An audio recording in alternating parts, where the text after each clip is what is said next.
is for people to get food into their community or get to where the food is. And so paying more attention to the costs and access to transportation also makes a difference. A lot there, and it's always good to carry on the conversation. Josh Smee is CEO of Food First, and now they've just issued a report that says there's a new high in people. About 30% of the province is struggling to find affordable food. Josh, thank you so much for joining us on the program. We'll talk again soon. Thanks so much for having me. It's coming up to news at 8:30 here on your VOCM Mornings. Local news now. A VOCM News Update. This news presented by Robatha Mackay Marshall. If you've been injured in an accident, make the call today. 576-CALL. At 8:30, we have some drizzle and fog, temperature at 2 in St. John's. Good morning. I'm Sarah Strickland. Police are expected to provide more details this week after several young people were attacked with bear spray at a field party over the weekend. At least one person was injured at the gathering in Torbay on Saturday night. There has been no word on any arrests or exactly how many people were injured. Such gatherings have been an issue for police in the past. Just a few weeks ago, several young people were also attacked with bear spray during a graduation party near Stephenville Crossing. RNC issued a warning about unsupervised field parties last week, which become more frequent as the school year draws to a close. Constable James Cadigan says the gatherings are a major safety concern for all involved. They are unsafe for everyone because parents and property owners, you really need to consider the liability in the event of injury, and God forbid that somebody has a significant injury that requires hospitalization. So some of the issues that present public safety risks include the challenges for emergency responders to locate an incident, and that could be a health concern. So that's ambulance trying to locate where these parties are going on. A woman spent the better part of the night in the lockup after assaulting a man at a home in the center city.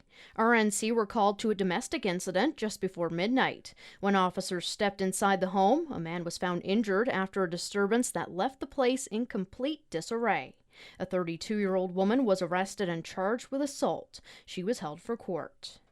The union representing over 55,000 Canada Post employees plans to be on the picket line as of Friday morning. The Crown Corporation received strike notices from Cup W yesterday, stating operations will be coming to a halt as of this Friday at midnight unless the two sides can come to an agreement. That would mean the second disruption in the mailing system in 6 months as workers went on strike just before Christmas.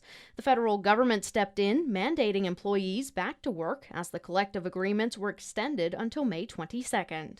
The two sides have struggled to make any progress at the bargaining table, with Canada Post temporarily pausing talks last week.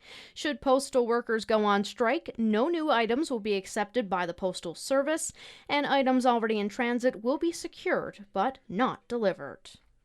Cruise ship season in St. John's officially begins tomorrow with the scheduled arrival of the Silver Seas Cruise Line ship, the Silver Dawn. The vessel, with approximately 660 people on board, is scheduled to dock in St. John's tomorrow at 1 o'clock. Some 39 cruise ships carrying more than 39,000 passengers and representing 18 cruise lines are scheduled to visit St. John's Harbor this season. Parking on Harbor Drive will be limited during cruise ship visits. Up next, traffic and your forecast. We asked personal injury lawyers at Robatha Mackay Marshall what experience has taught them. We treat the case as if it was our own family. We're always going to put your interests first. We love what we do. We thrive on it as a group. Working with real fighters, people who will fight for their client. If you hire one lawyer, you have our whole firm behind you. With over $500 million in compensation, Robatha Mackay Marshall is the most experienced personal injury law firm in the province. Make the call. This May, treat your home to a fresh new look at Island Furniture. Celebrate spring with big savings store-wide. Canadian-made sofas starting at just $10.99. Plus, get free delivery and a free gift with every purchase. From cozy recliners to eco-friendly outdoor sets, everything is on sale during our May Makeover event. Stop by 428 Empire Avenue or 50 Aberdeen Avenue. Island Furniture, where your home begins. See in store for details. It's the information you need to get where you're going safely and on time. Up to the minute and accurate traffic reports. This is your VOCM Traffic Update. Kind of dreary for drivers in the metro area. A little bit of fog at higher elevations and roads are damp. From here to Gander, it's dry on the west coast and towards Grand Falls, Windsor. We'll see slowdowns. They're happening now at the Cloverleaf and also Airport Heights Drive at Portugal Cove Road and Majors Path. We have a temporary road closure starting today on Anderson Avenue in St. John's from Guy Street to Freshwater Road. One-way eastbound drivers. That will be maintained along that section of Anderson Avenue, but there'll be a detour via Howlett Avenue in place. That's your VOCM traffic. I'm Jerry Lynn Mackey.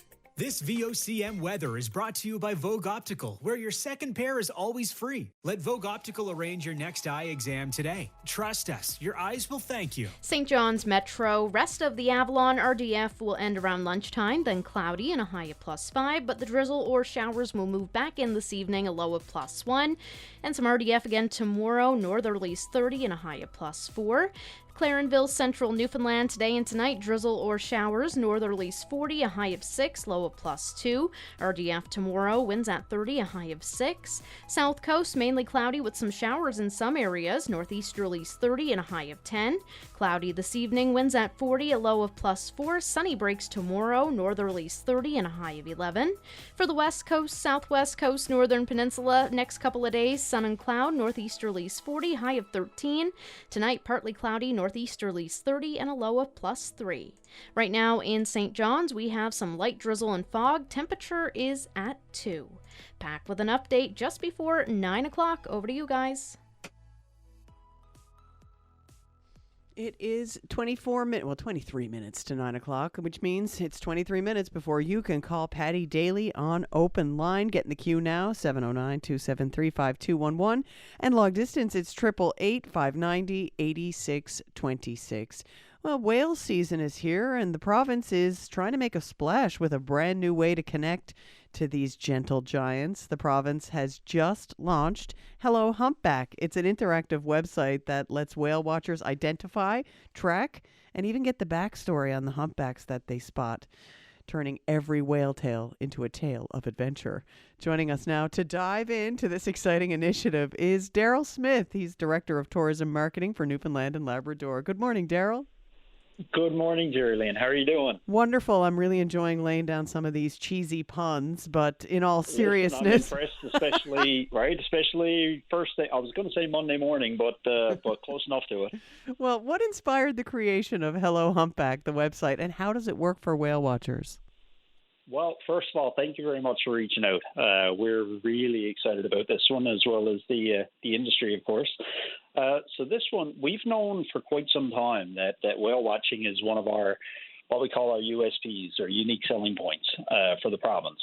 So we've known that for some time. Our research has shown that approximately 46% of folks that come here actually go and watch whales. 27% of those actually take in boat tours. So we've known for quite some time that it's a very significant piece of what we do. But we thought it was a really good opportunity for us to jump in and there you go. Now I'm doing the puns too. But for us to, as you said, make a little more of a splash. I mean, we have anywhere from 8,000 to 10,000 humpbacks that make their way here every single year. And we really felt like this was an opportunity to position ourselves as a world leader. And the way it works, so you take a photo and you upload it to hellohumpback.com or .ca. There's an image recognition software, I guess that's a part of it, that links to the Happy Whale database. So the folks at Happy Whale, those are the scientific people behind all this. So they've been tracking whale migration patterns for years and years.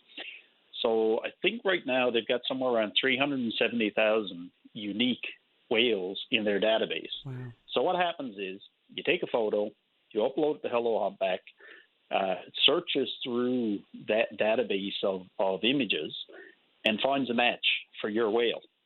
So then what it does, it produces a backstory about that whale using a custom generative AI model that was created to basically to mimic the brand tone and the kind of the image of what we do. So then it produces a backstory about that whale. So it's based on scientific data, but of course takes some creative license in terms of the story of the whale itself. All right. So funny enough, yeah, go ahead. I was just going to ask, what kind of stories can we expect? All right. Well, I'm glad you asked because there's one in particular. I grew up out in Dildo in the 80s and 90s, and my folks had a boat tour business out there back in the early 90s. And so as soon as we started to do this, I said, we've got to have some pictures out home of these whales. So I reached out to my mom. She sent me a couple from photo albums, and I uploaded one. And I estimate this probably would have been somewhere around 1995. So when I uploaded that picture, it actually produced a story about a whale named Christina, who was first spotted in Trinity Bay back in 1980 and was most recently spotted off of the Silverbanks in the Dominican Republic in March of this past year. So 45 years in between sightings. So that was really cool, and of course told us about the story of Christina and her migration back and forth between Newfoundland and Labrador and the Dominican Republic and all that. And it's pretty neat. That is fascinating. I actually got goosebumps as you were telling that story, Daryl. Right? How does Hello Humpback contribute to marine science and conservation efforts in the province? Well, the great thing about it is the folks at Happy Whale were quite pleased when we came on board with this. I mean, any data that can be produced, I'm no scientist by any means, so they'd be much better to speak to that side. But any sightings that can be authenticated are certainly valuable to people who study ocean science to know where they're migrating to and from. There was a couple of whales that we've seen stories on that have been noted to be migrating with calves. So that's always of interest as well to folks in marine science. So, we're certainly our side of things is all about the tourism side and environmental stewardship and whatnot. But we're happy to provide any insights we can to the folks on the science side as well. Oh, fantastic. Downloading the website, searching for whales as soon as I'm done here today. Daryl Smith, Thank you so much for joining us to talk about this. It's pretty exciting. It really is. It really is. And I think that the industry seems to be just as excited as we are. We did a session with boat tour operators and the industry about a week before we launched, and the feedback was incredible. So, yeah, pretty excited. Thank you very much. And thanks again. Have a whale of a day. That's Daryl Smith, Tourism Marketing Director with the province of Newfoundland and Labrador. It's 8:43. Exciting news from Orem Homes. Their new St. John's location is opening this fall, offering exceptional senior care. They provide level 1, 2, and enhanced care, as well as seniors apartments, all with the high standards Orem Homes is known for. Indulge in their famous Newfoundland menu. Spend time with friends and family in the cafe, library, or catch a film in the theater. Call 709-533-3321 to book your suite and get ready to discover a vibrant community where your senior years mean living the good life. Orem Homes, the best place to live. Diabetic retinopathy is a condition within the eye that causes vision loss. This can be caused by diabetes and high glucose levels. It can be detected with a comprehensive eye exam. If you have type 1 or 2 diabetes, you're at risk of developing diabetic eye disease and need to have an annual exam to monitor your eye health. Visit nlidoctors.com to find an eye doctor near you. That's nlidoctors.com. Looking to refresh your home with a new coat of paint or even a new deck? Tired of waiting for someone to return your call for a quote? Hubby for Hire Painting Services is here for you. No matter what project you've got planned for 2025, their team has you covered. Spring's the time for exterior painting jobs or new deck construction, so you can enjoy summer outdoors. Get started now with a quote. Text 691-9444 or message them on Facebook. Get the job done with Hubby for Hire Painting Services, where quality meets convenience. Win big with the Healthcare Foundation Home Lottery. Enjoy ocean breeze and stunning sunsets in the incredible $1.3 million grand prize show home in Kingfisher Estates, custom built by McIntyre Homes, plus $50,000 cash. The elegant Scandinavian-inspired design is both beautiful and functional, complete with your own sauna. Coastal living at its finest. Last year's lottery sold out. Don't wait. Support healthcare right here at home. Buy now at hcfhomelottery.ca. As the weather warms up, that means more time outdoors. From beach days to bonfires and everything in between. And while you're enjoying the season, Wilson Security is here to help protect your home. With 24/7 monitoring, you'll have access to your high-def cameras from anywhere using their convenient smartphone app. You can relax knowing your home is monitored against intrusions, smoke, water damage, and more. Wilson Security's expert technicians ensure your home and business protection works together. Conditions apply. Get started today with a free consultation. Visit wilsonsecurity.ca. Join Canada's Circus Spectacular in Mobile for the best in family fun. Wednesday, June 4th at 4:30 and 7 p.m. at the Ken Williams Southern Shore Arena. Get ready for the most thrilling show of the year, completely reimagined circus fun. Witness an all-new cast of daredevil motorcyclists, spellbinding aerialists, comedic clowns, jugglers, acrobats, and much more. It's the all-new Canada's Circus Spectacular. One day only, Wednesday, June 4th at 4:30 and 7 p.m. at the Ken Williams Southern Shore Arena. Save $5 with the code RADIO. Tickets available at circusspectacular.com. Hi, this is Caitlin from Kohler Contracting. Whether you have oil or electric, there's savings for everyone. For limited time, save up to $300 on single mini splits, $450 on multi-head systems, and up to $1,775 on Daikin Fit central heat pumps. Still heating your home with oil? Kohler Contracting can help you apply for up to $22,000 in government rebates. With our flexible finance options, there's never been a better time to upgrade your homes before the summer rush. Get your free quote today. Call 727-2680 or visit us at kohlercontracting.ca. To ensure your beverage containers are accepted at the Green Depot, prepare them properly. Please remove caps, straws, garbage, and liquid.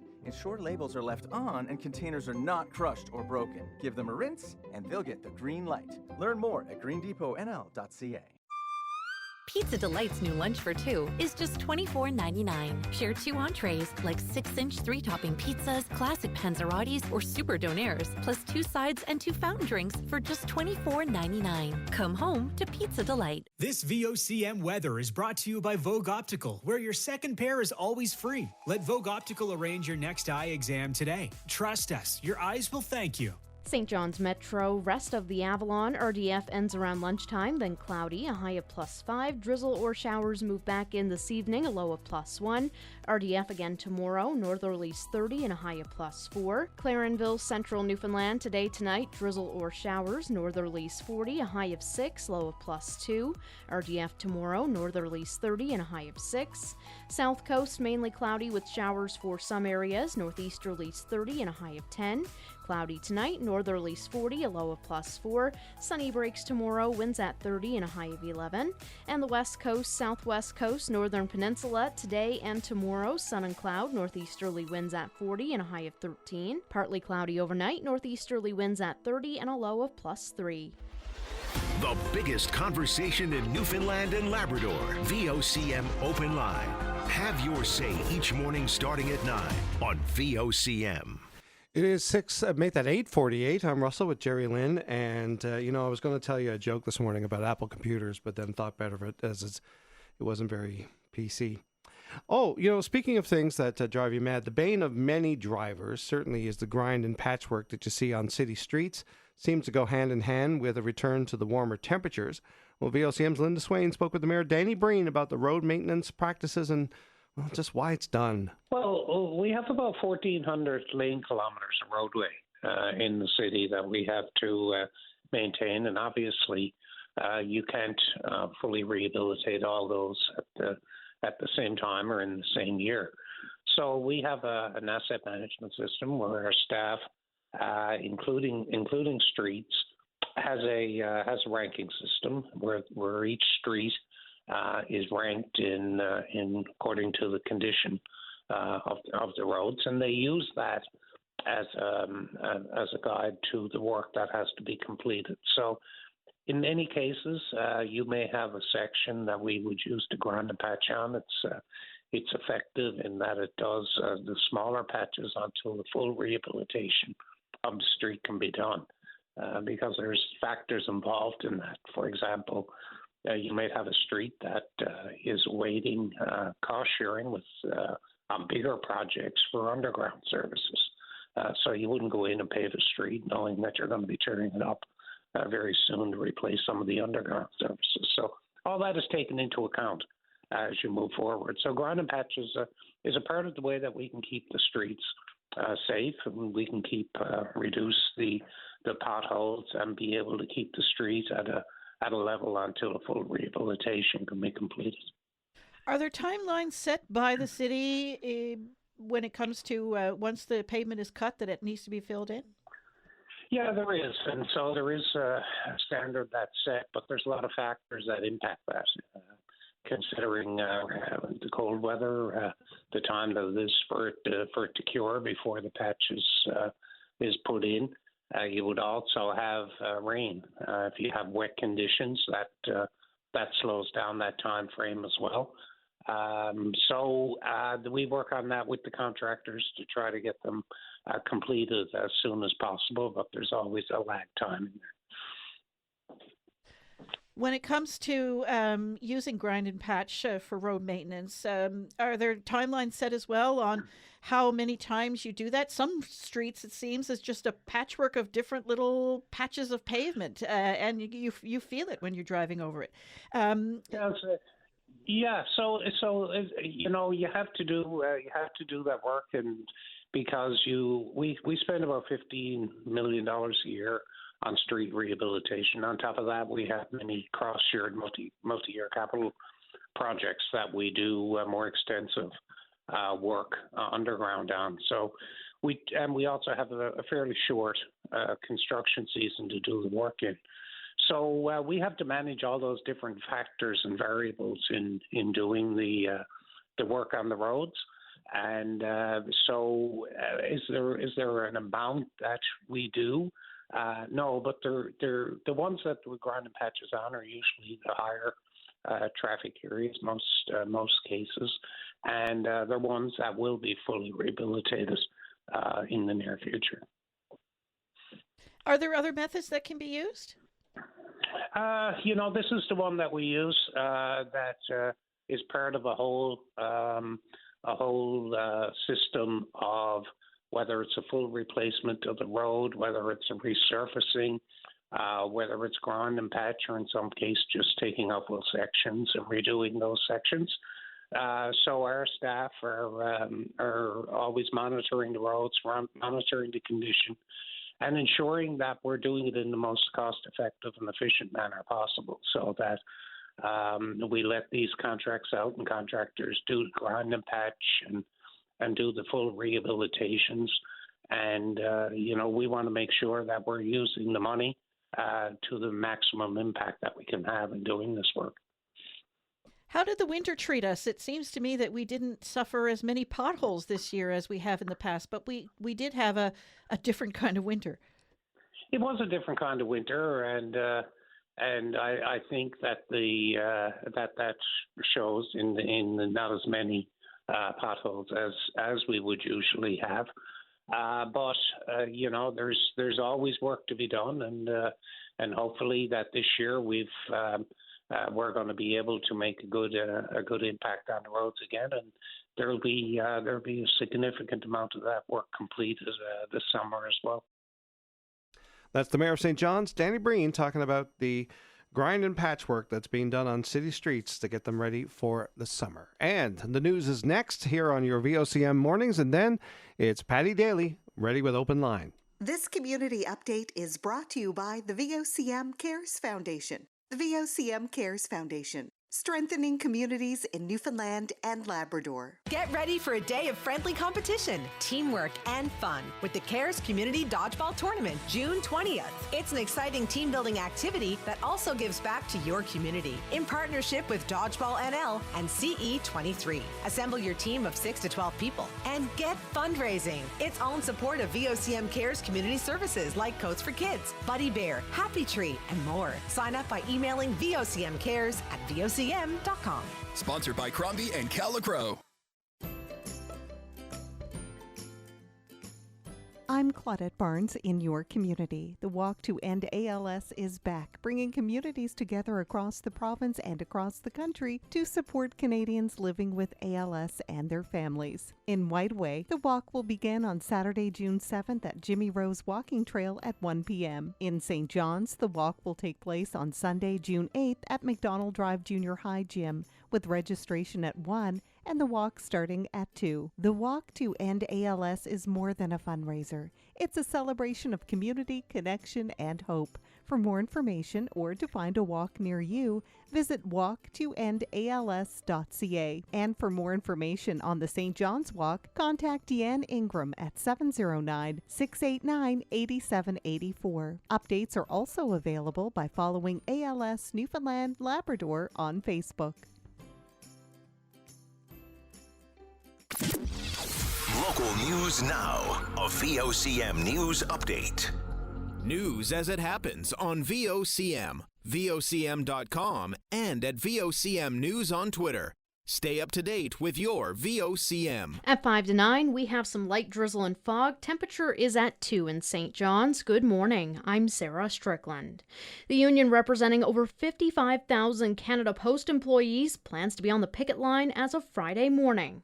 The Crown Corporation received strike notices from Cup W yesterday, stating operations would be coming to a halt as of this Friday at midnight unless the two sides can come to an agreement.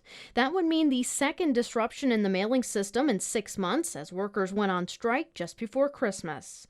The federal government stepped in, mandating employees back to work as the collective agreements were extended until May 22nd. The two sides have struggled to make any progress at the bargaining table, with Canada Post temporarily pausing talks last week. Should postal workers go on strike, no new items will be accepted by the Postal Service, and items already in transit will be secured but not delivered. Police are expected to provide more details this week after several young people were attacked with bear spray at a field party over the weekend. At least one person was injured at the gathering in Torbay on Saturday night. There has been no word on any arrests or exactly how many people were injured. RNC issued a warning about unsupervised field parties last week, which become more frequent as the school year draws to a close. A woman spent the better part of the night in the lockup after assaulting a man at a home in the center city. RNC were called to a domestic incident just before midnight. When officers stepped inside the home, a man was found injured after a disturbance that left the place in complete disarray. A 32-year-old woman was arrested and charged with assault. She was held for court. Up next, traffic and your forecast. Since 1892, the CLB has been inspiring youth with leadership, teamwork, and respect. Now you can support this historic organization by participating in their 50-50 cash raffle. Proceeds will enhance camping programs, leadership training, musical instruction, and more. Tickets are 1 for $10, 3 for $20, or 10 for $50. Join us in building the youth leaders of tomorrow. Purchase your tickets today at rafflebox.ca/raffle/CLB. Hurry and grab your chance to win big while making a difference. Hey, it's Russell. And Jerry Lynn from your VOCM Mornings. We've got a great opportunity for a real sales pro. Stingray's hiring a media sales strategist to deliver our clients a full suite of media solutions, radio, connected TV, digital, social, and more. Yeah, because we need someone to sell stuff so we can get paid. Have you had enough of the same old, same old? Are you ready for a career that rocks? Come join the Stingray team. Apply today, careersnl at stingray.com. That's careersnl at stingray.com.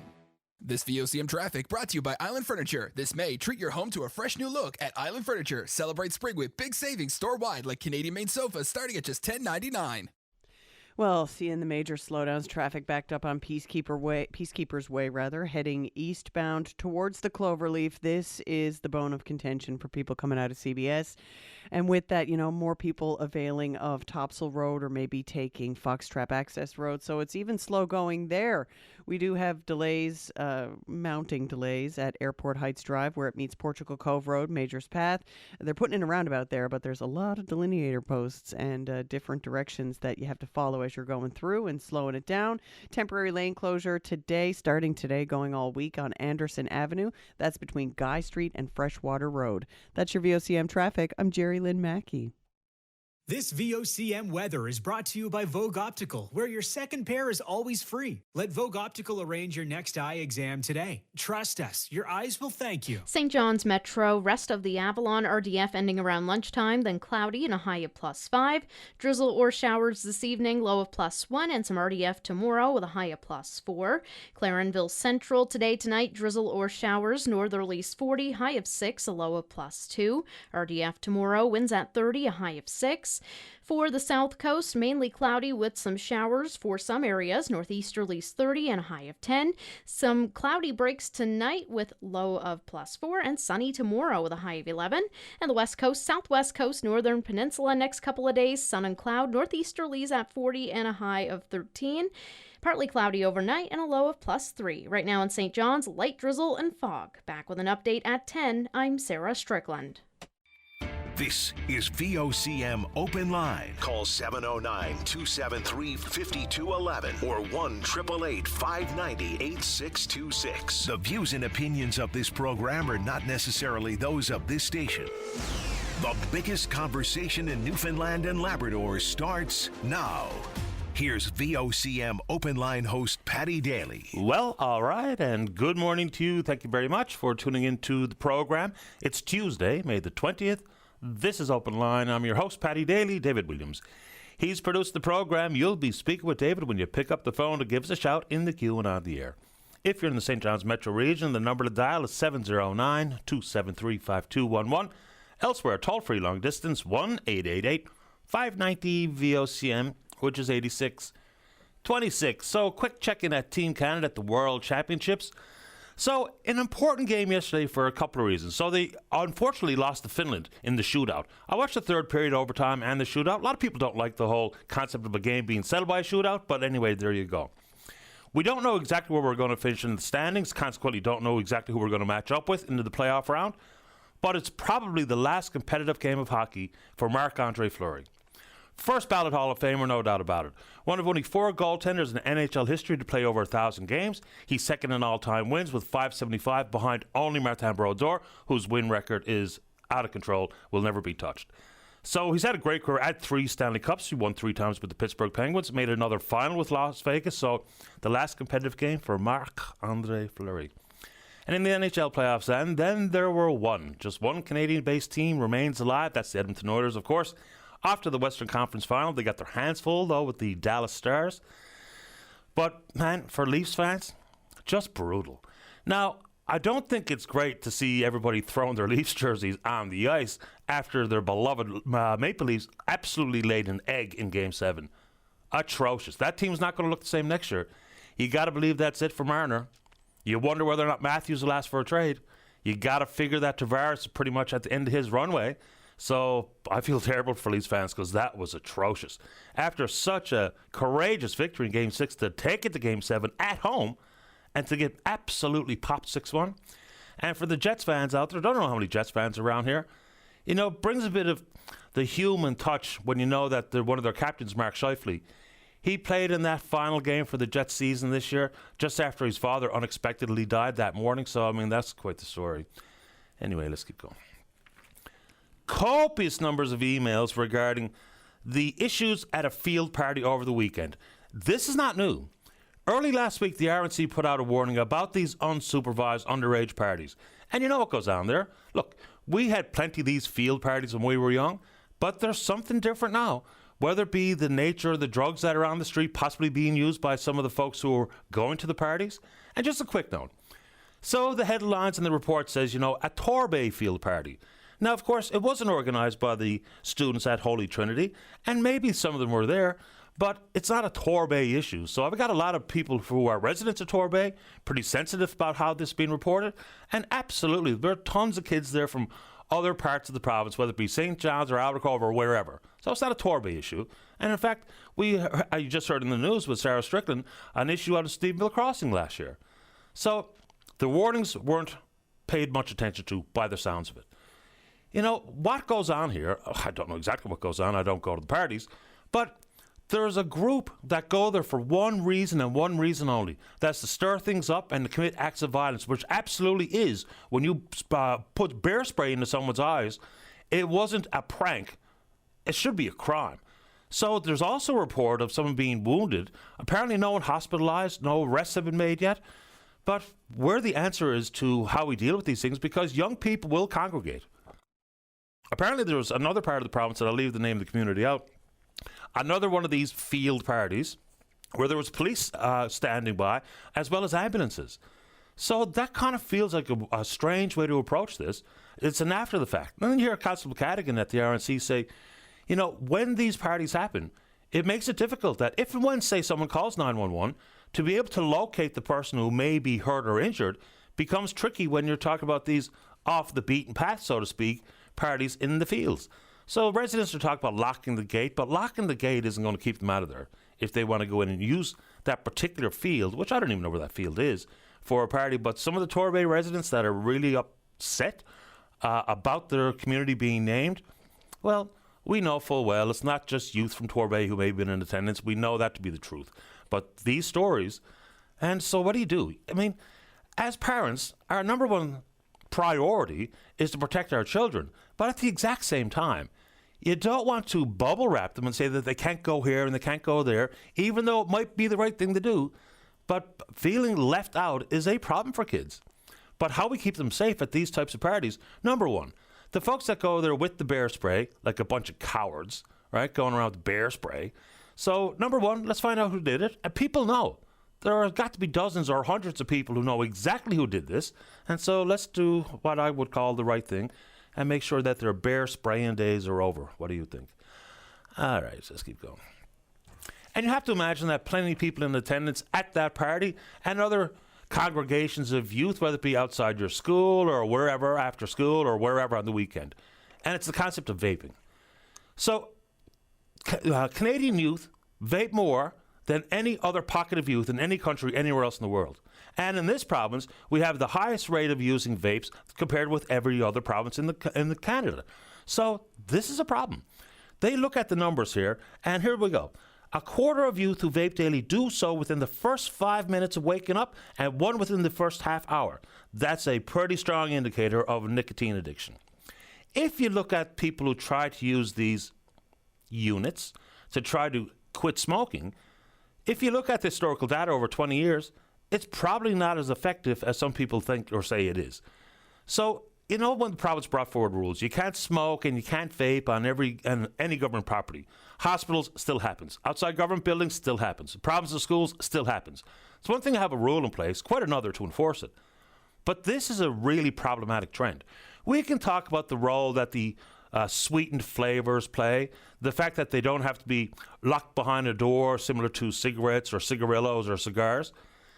But then, you know, it becomes extremely complicated when you say, well, it's easy enough if we don't allow in a retail outlet for young people to get their hands on them. The unfortunate reality is they will get their hands on it because all they have to do is go on their mobile device or on their tablet or laptop and order it online. And not every kid can do it because not every kid has access, for instance, to a credit card.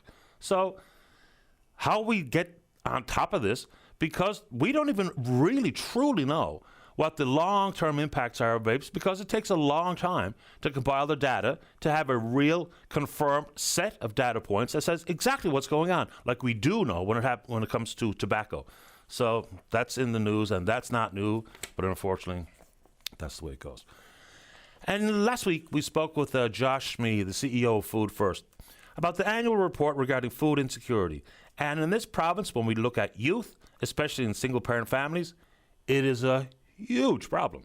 They find themselves food insecure, which is basically just don't have the financial resources to have adequate food in the home.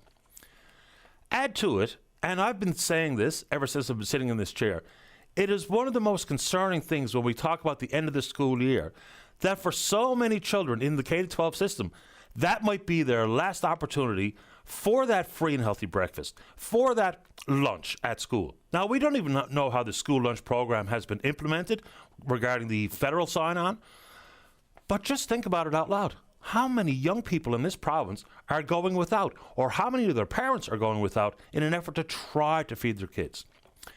People look at adjusting upwards income support. The pushback, and I spoke with Josh on this one like we do every time we speak, is there's a school of thought out there that if there was more money coming in, that what's the guarantee it'll be spent on things like making sure you have your children fed on a regular basis and healthy, nutritious meals. There are some indicators that suggest that that would be the case. Now, inevitably, some parents may not spend the money where they should be spending the money. But if you look at things like the child tax benefit and how that's been measured regarding children being brought up out of poverty, changing life circumstances for so many families, because you know full well there are plenty of hard-working single parents out there in particular who, if the money was coming in the door, they would gladly and put a priority on spending it on their children, especially when it comes to enough food to eat. But wrapping our mind around it, once again, is becoming simply problematic. The political will's not there. Let's break it down, for instance, when we do things like a radiothon for school lunch or for the Kids Eat Smart program. We talk about how it regulates your emotions. And it reduces the likelihood of going down to the office, complaining about your bad or sore belly, and then having to go home. One of the key ones we point to, and the research on this is crystal clear, if you haven't eaten, if you are hungry, you probably cannot learn a single thing that day. So if you don't eat, you can't learn. It's probably a very succinct way to put what is an obvious problem here. So anyway, there are a few difficult ones to kick off with, but let's go. And also last week, we were talking about agriculture as it pertains to food insecurity and what we can do. And I long talk about maybe interest-free loans for kickoff money for hydroponics that could be peppered all around the province. And then this is a great story, and I would really like to speak with the folks who are running this. This is Sean and Amy Fisher. It's a wonderful story. It's a piece of farming appliances called Victory. So they started in their own home with a Tupperware container and a few lights. Now they've got this appliance, looks very much like a refrigerator. So here's some of the quotes. You can grow more yield and variety than any other solution in a Victory farming appliance. The website for the product says it can yield up to 64 kilograms of produce every month if it's harvested every day. And this is aeroponics. So basically the roots are suspended in the air. There's adjustments made for moisture and temperature and what have you. But they talk about this being I was going to say side hustle, being an opportunity to help fuel some of the restaurants, for instance. But if this is something that can indeed work, and whether it be in community centres in different parts of the province or otherwise, so if Sean or Amy Fisher are listening this morning and talk about exactly what they've done and Sean's work in creating this particular issue, because apparently they've been at this for about 10 years. And so they've designed this, they've built it with 3D printers, but it sounds like something that is extremely interesting to me. And one of the quotes is pretty interesting. She says, over time, hopefully, every kitchen in the world is going to have a farming appliance. That's coming from Amy Fisher. The going rate for one of them is about $20,000, but they say that users can save up to $18,000 a year based on average distributor prices. So maybe there's an actual in-home business model in addition to food insecurity, in addition to maybe having some contracts with your local restaurants to provide them with the leafy greens, and it also grows root vegetables as well. So pretty interesting story. I'd love to have those folks on. Okay. All right. Canada Post. The union has submitted notice to the corporation that they are poised to strike come Friday. So that'll be second time in around 6 months. When they were on strike for some 32 days around the Christmas season, they eventually legislated back, but had a huge impact on small business and on individuals. Same thing with the rail, same thing with the ports. This is probably going to end the same way. So there's some 55,000 Canada Post workers strong. Lots of things that they put on the table. Whether it be money, whether it be working conditions, whether it be classifications of the jobs that they have, whether it be the rotation that would be beneficial insofar as safety and injury on the work site. So you got to think that this is probably going to happen. Canada Post, the corporation, has walked away from the collective bargaining. It's suspended as of May 22nd, so they could be on the picket lines again as early as Friday. If you put anything in the mail now and they do go on strike, it'll just be secured, not delivered. There will be a couple of exemptions for folks who rely on the mail service for social assistance. The checks will be delivered, and live animals as well. So those two areas make sense. But it does beg major questions about the future of the corporation. You know, people talk about if you can't have an efficient business model and you're losing all these millions every year, then it has to go away or it has to be changed. And it does have to change. All right. So door-to-door delivery. Like, I was disappointed, I suppose, when door-to-door delivery went away in my neighborhood. So now we just walk down to the corner to the super mailbox. And, you know, change is hard. but it's proven to be really not that big a deal. Only check the mail a couple, 3 times a week anyway. So it's that. And then it's the classification. And then you hear some economists coming from academia talking about a major overhaul that will see thousands of people laid off. But here comes the strike by the look out of it. I don't have the crystal ball to guarantee it's coming, but you got to think there's a pretty good chance that it will. If you want to take it on, we can do it. All right. Good morning to the folks out in Tilt Cove, the most sparsely populated community in Canada. 4 residents, siblings who married siblings. And they've been there for some 45 years. They moved back, and the one couple has lived in that same home for 45 years. They're relocating. Okay, a few things. So, in the world of relocation, we do know that it has been questions asked about it in the past for things like this. And this is not about Tilt Cove, but even though apparently they got some compensation from the government, because remember, for a household of 1, the payment is $250,000. Household of 2, it's $260,000. Household of 3 or more, it's $270,000. So these 2 couples did get compensation, but apparently we're not going to be told. The province is citing privacy and confidentiality. Bit of a stretch. So that's one thing. Number 2, when we talk about other communities like Garnish, who should be eligible to vote? You know, permanent residents, as opposed to folks who simply have summer places there or what have you. And then remember, in Garnish, there was a bunch of households. They'd already moved out of the community. They were gone, and they were still eligible to vote in the relocation vote. So there's a lot to this relocation conversation. It's a very dirty word in many people's ears, hearts, and minds. But compensation for those 2 families, the power is going to be cut off. Some people are indeed in Tilt Cove with cabins or modern bungalows, as it's itemized in the news story. But anyway, there you go. A couple of very quick ones before we get to you. I don't know what's going on here, but we know back in 2023, the province had signed a memorandum of understanding with the Port of Rotterdam, and this is about the export of green hydrogen. Now, apparently, the government, including the Premier, are at the annual World Hydrogen 2025 Summit and Exhibition in Rotterdam. Runs from today through Wednesday. Okay. So another memorandum of understanding, a very high-level agreement that doesn't have any teeth at this moment in time. But here's one of the comments that came directly from the Premier himself. He says, with our commitment to net zero by 2050, strong environmental, social and governance practices, and the wealth of resources in renewable energy and critical minerals. Okay, hold on. Other than one project, because there's 6 in the hopper at different states of advancement. But if we have a provincial and or a national goal of what people refer to as net zero by 2050, remember, all of these proposals, minus one, is for export. The federal government at the Department of Natural Resources, they have really downgraded their forecast of the value of the industry. Remember, they were telling us by mid-century it would have a value of around $12 trillion.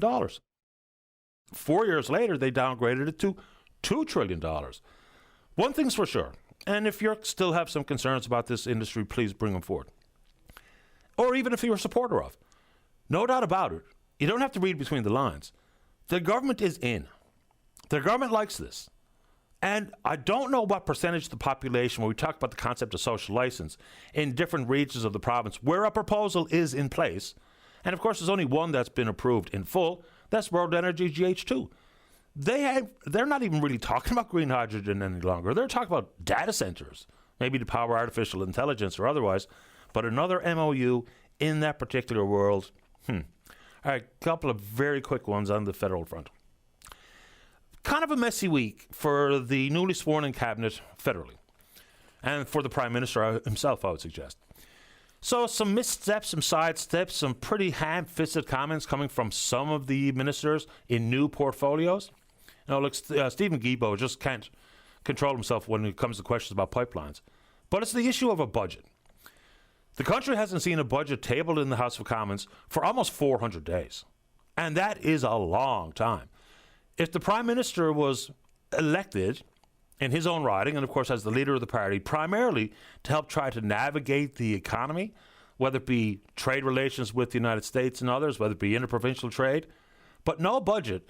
And the way it was spoken to by Finance Minister Champagne was kind of incoherent, to be honest with you. Now, the Prime Minister, a little bit cleaner on this, saying that, we need to have the appropriate data points, and things are changing so quickly. I'm not so sure that I think it's a good idea, because in fact I think it's terrible that there won't be a budget for the summer. I mean, they're going to sit for about a month, and then they're going to recess for the summer, and then they're going to come back in the fall with what they're calling now will be a budget, not just a fall economic update. So that one. This one gets a lot of traction. Leader of Conservative Party, Mr. Poilievre, and the fact that he's still living in the official residence for the leader of the official opposition, and that's Stornoway. All right. It's an easy one to pick on. Basically, the Prime Minister left it up to, of course, the Privy Council where it belongs, and the Conservatives to figure it out. So let's just say Mr. Poilievre, who does not have a seat in the House of Commons, which is one of the requirements to live in Stornoway, he's going to run in the by-election, and we'll find out when that's going to be. It's a very safe Conservative seat. But let's just say if others had their druthers and said that he had to move out. The leader of the opposition in the House is Andrew Scheer. So let's just say Mr. Poilievre moves out, Mr. Scheer moves in, Mr. Poilievre wins the by-election, Mr. Scheer moves out, Mr. Poilievre moves back in. We're not saving any money. It's going to cost more money. So it's basically the optics. And depending on where you sit, depends on where you stand. So we can bang that around if you're so inclined. And both of the major parties, the bigger parties, can we get out of each other's way and do something about the official residence for the Prime Minister? Governments will change hands. It's embarrassing, the level of disrepair that 24 Sussex has fallen into. But anyway, there you go. Oh, on this date, 1932, Amelia Earhart, the world's first solo flight across the Atlantic by a female, of course, landed the next day in a bog in Ireland. And Amelia Earhart in the news, I guess more specifically, the statue of Amelia Earhart in the news. There's a pretty big reward out there if you know where we can find Amelia. Let the town and or the cops know. All right, we're on Twitter or VOCM Open Line. Follow us there. Email address is openline@vocm.com. When we come back, let's have a great show. That means you're in the queue to talk about whatever's on your mind. Don't go away. Call now, 709-273-5211 or 1-888-590-8626. Newfoundland and Labrador's biggest conversation. VOCM Open Line returns in a moment. It's tales of railroads and side roads, heartache, hard times, and Smoky Mountain memories. It's The Cabin Party with Brian O'Connell, featuring essential favorites from the golden age of country. Set the soundtrack for your Saturday night with The Cabin Party, presented by The Squid Jigger in Calvert. Great food, good times, the friendliest staff. Join them today. The Cabin Party, Saturday night 7 to 1 on your VOCM. Breakwater Books is moving, and they're celebrating with a moving sale. Visit Breakwater Books at 1 Stamps Lane, 8:30 to 4, Monday to Friday, for 50% off all local books, new and old. Or shop 24/7 on breakwaterbooks.com. Pick up your next favorite book from local authors like Yvonne Rumbold Jones, Carl Wells, and Andy Jones before Breakwater Books packs up their shelves for a new location. Stay tuned to Breakwater Books social media for details on their new home. The Healthcare Foundation Home Lottery is over 80% sold. Win big with the stunning $1.3 million Oceanfront Grand Prize Show Home, located in Kingfisher Estates, custom built by McIntyre Homes, along with $50,000 cash, plus incredible staycays and vacays. Add on for the huge 50/50 and cash calendar. Tickets are over 80% sold. Last lottery sold out. Get your tickets now to support healthcare right here at home. HCFHomeLottery.ca. They're in your walls, they're under your deck, they are in your attic, and they're all royal pests. Spring is when rodents, birds, and insects come to the party. I'm Curtis with Republic Pest Solutions, the local solution to your pest problem. Don't let mice, ants, and starlings take over your property. At Republic Pest Solutions, we use safe trap placement to protect your family from creepy crawlies.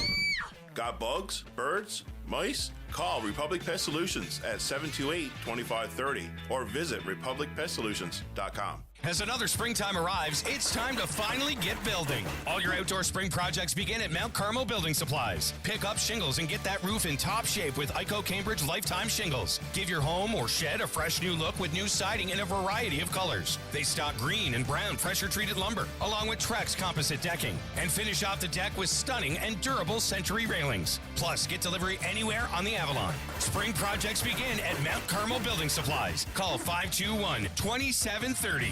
As the weather warms up, that means more time outdoors, from beach days to bonfires and everything in between. And while you're enjoying the season, Wilson Security is here to help protect your home. With 24/7 monitoring, you'll have access to your high-def cameras from anywhere using their convenient smartphone app. You can relax knowing your home is monitored against intrusions, smoke, water damage, and more. Wilson Security's expert technicians ensure your home and business protection works together. Conditions apply. Get started today with a free consultation. Visit wilsonsecurity.ca. In need of strong legal representation? Look no further than Budden Hiscock Lawyers. Based in St. John's, Newfoundland and Labrador, we're experienced litigators against governments and large institutions. We provide skilled, compassionate legal services including to survivors of abuse and personal injuries. Don't fight alone. Call us at 709-576-0077 or visit buddenlaw.com for a confidential consultation. Budden Hiscock Lawyers. Over 10 lawyers and over 150 years combined legal experience. Dominion is calling for sizzling bites. Sink your teeth into our new PC Halifax-inspired Donair beef burgers, only $12 a pack, and made with delicious Canadian beef. Bask in the glow of Dominion's low prices. Conditions apply. See flyer for details. When you use a War Amps key tag, you protect your keys. If you lose your keys, the finder can call the War Amps or drop them in any mailbox. And the War Amps will return them to you by courier for free. Order your key tags today at waramps.ca. VOCM Open Line is brought to you by Janes and Noseworthy, licensed insolvency trustees. When it comes to debt relief, do it once, do it right. Visit janesnoseworthy.ca. It's okay. This is Open Line on the VOCM Big Land FM radio network. Welcome back to the show, and I need to correct myself. So we're talking relocation and thresholds was reduced from 90% voting in favor of relocating down to 75%. And I said Garnish as a community. I was using that as an example. And I know better. It was Galtus, not Garnish. My bad. Let's begin the show this morning on line number 2. Good morning, Jenny. You're on the air. Oh, good morning, Patty. Morning. Nobody walks on water, my dear. We all make a little missteps. Absolutely. And Anyway, I'm did you happy have- to correct myself. Pardon? I'm happy to correct myself. I was Yes, wrong. There you go. You always do. Patty, first of all, how are you doing, and did you have a nice weekend? I'm doing very well. Thanks for asking. I had a pretty nice weekend. It was blocked with spring cleaning. So busy, but good. And how's your little puppy doing? He's sweet as all get out. He's wonderful. Thank you. Oh, everybody needs a little animal, once their nest is empty with the kids and stuff. So they give unconditional love. Oh, my goodness. But now, Patty, what I wanted to talk about this morning is the cost of car rentals here in Newfoundland. I've got a couple of girlfriends that are coming. They've never been to Newfoundland, and they're coming from the U.S. I met them when I used to go RVing down in Yuma, Arizona. And they wanted to rent a car for 2 weeks. Now, the cost is $2,000. So anyway, I said, have you tried Rent-A-Wreck? Because I had friends come to Newfoundland a couple of years, before COVID, actually, and they rented Rent-A-Wreck. So they tried, and they didn't get any response. I don't know if Rent-A-Wreck, do you know Rent-A-Wreck is still in existence? I don't know. It's been a while since I've rented a car for any purpose, to be honest with you. But here's what I've seen people do around here, is they actually have been encouraged to go to places like U-Haul. So you see tourists going around in a U-Haul pickup because they could not find a rental. And it came cheaper than going through, say, one of the big rental car companies. So it's a problem here. It always has been a problem here. And there's good reasons why. Like if I'm a rental car company and basically it's the summer season which sees enough tourists and visitors come where I need a real full fleet of rentals. Right. But the companies themselves, they don't want to leave a fleet of rentals here throughout the winter necessarily. So for them, it's an additional expense to send a fleet over, to bring a fleet back. So that's one of the reasons why we don't have much in the way of rentals. And it is a problem. There was last summer we heard of people cancelling their travel plans. Why? Because they could not find a rental.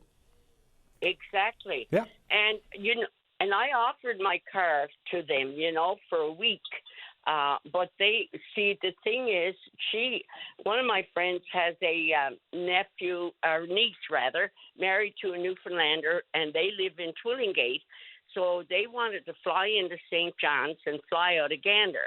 So that wasn't going to work. So anyway, I phoned her yesterday, and she said, you know what, we've decided to not fly. We're going to drive with our car. So that's how they resolved that problem. But, it's a discouragement for tourists, too, I don't know if the Tourist Bureau could assist in any way. I don't know.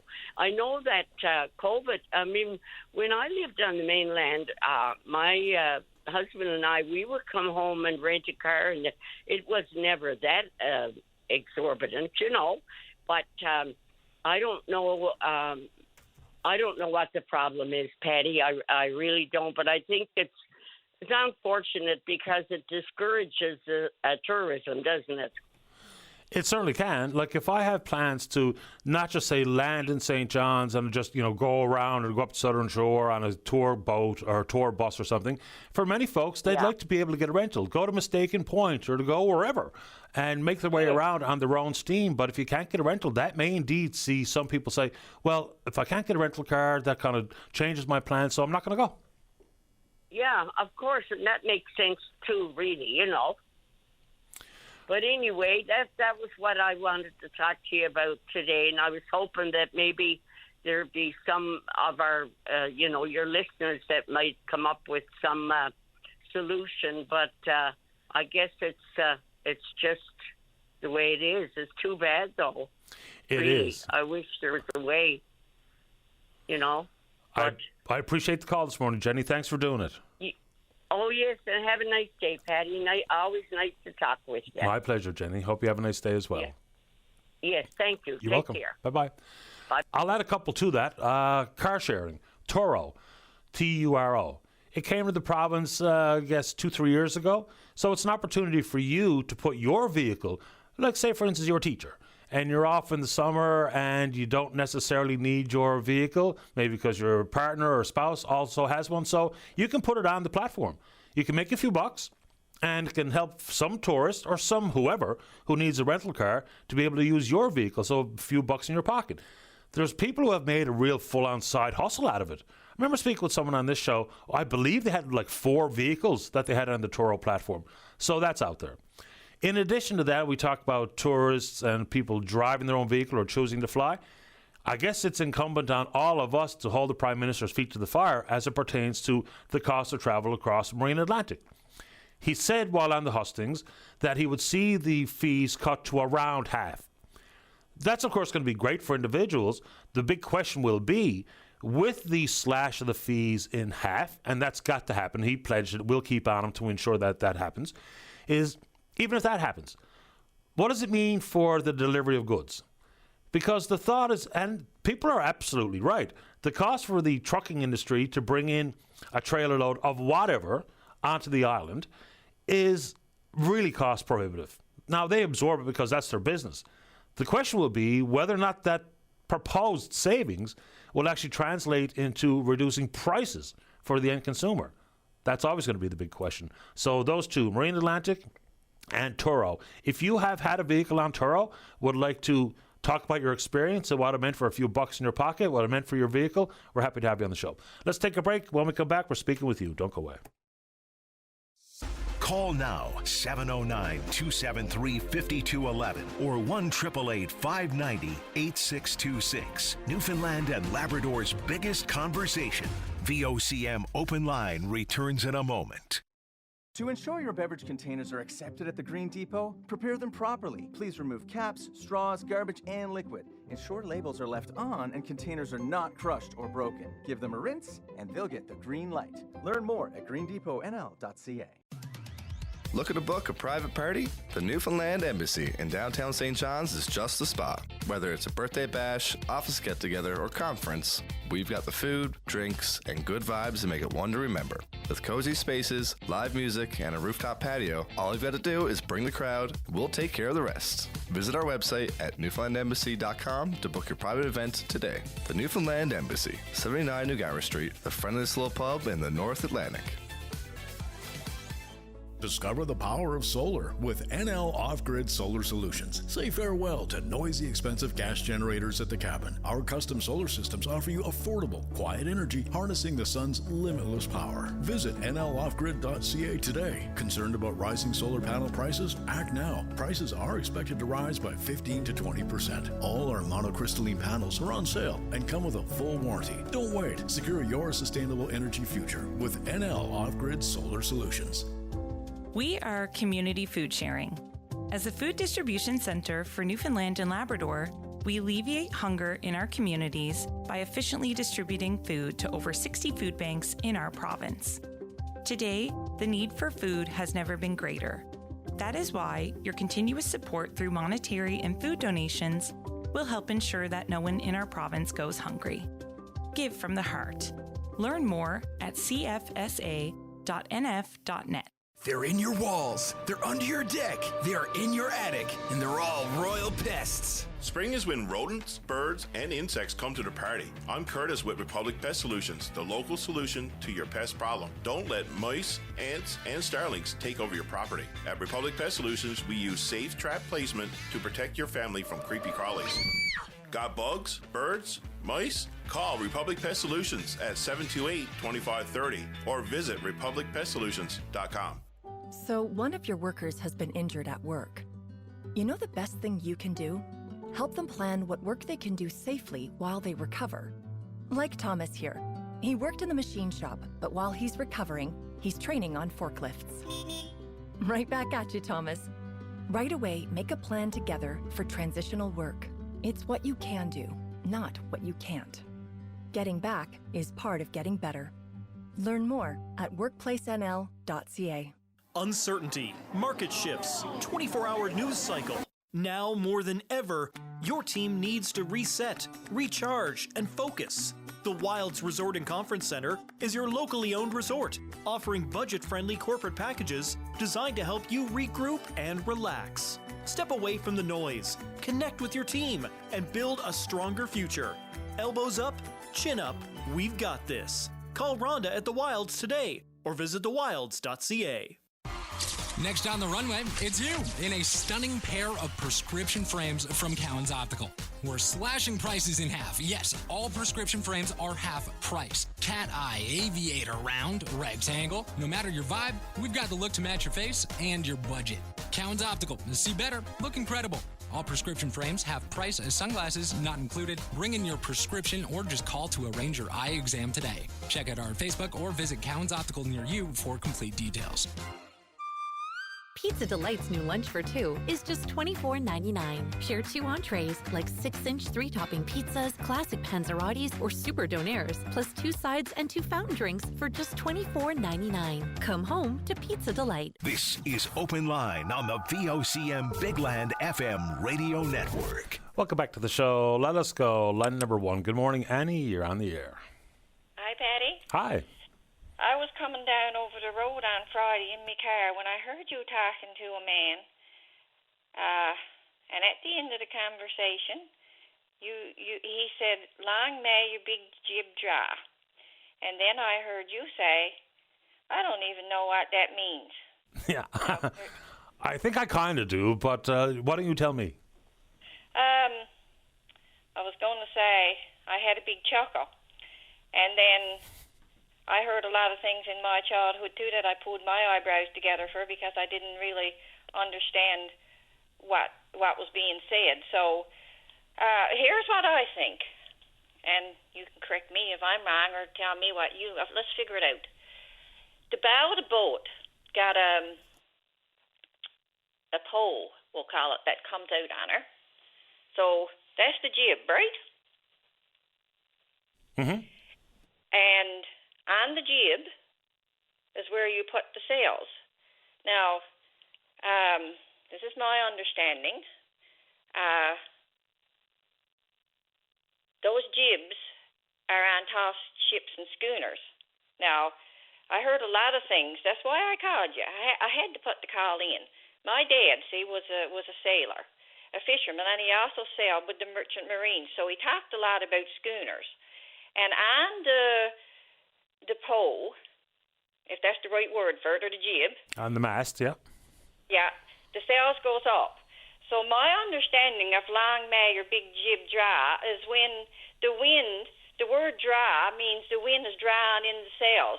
So my understanding of it is long may your ship draw the wind and have smooth sound in the sails. Yeah, that's pretty Sort of much. that way. I think that's probably exactly right. And, you know, I guess when you boil it down to landlubber language, it's pretty much just I wish you success or I wish you good luck. And yes, of course, good luck would come with having your jib catch the wind, no doubt. Yeah. Yeah, I had put the call in. I haven't been talking to you in a long time. I had a chuckle. I said I got to give Patty a call. And I'm glad you did. How you been, Annie? Yeah, I've been pretty good. Without details, I had a rough 24. I can say this to you if you want me to tell you how I've been in 24. I had 3 slip discs in my back. Oh no! At the end of the summer, I fell and broke my arm, but I didn't waste 1 minute. While I was on my back, well, you know, during the pandemic, I was trying to live out some dreams. It was one of the worst years of my life physically, but productively I created 20 books, and a lot of them was created down on the broad of my back. Now, I could walk, but I mean, I spent a lot of time down on the broad of my back in a special chair, and I'm recovering from that and moving on with whatever else my life has to hold for me. But I had to call you because anywhere I can get a chuckle, I have a chuckle, and I got a chuckle out of that. Well, I'm glad you did, Annie, and I'm glad you're doing better now. I'm sorry to hear about your troubles throughout 2024, but I appreciate the time, and long may your big jib draw. Thank you. Yours too. Thanks, Annie. All the best. Bye-bye. Okay, bye-bye. I guess, you know, I suppose I did kind of know what it means, but it's just one of those things that I don't think I've ever heard anyone actually say it in modern times. Maybe it was part of the vernacular for the longest while. I really don't know. But anyway, let's keep rolling. Let's go to line number 4. Caller, you're on the air. Good morning, Patty. Good morning. I'm calling in about the report of the Susan that you had on the show last week. Okay. About the long-term care report. Right. And I look at the aspects of the nurses' union talking about safety at the workplace. That situation, and like to be safe at work, safe work environment. And a lot of nurses are, like, there's maybe 2 a day in the province getting injured. And then,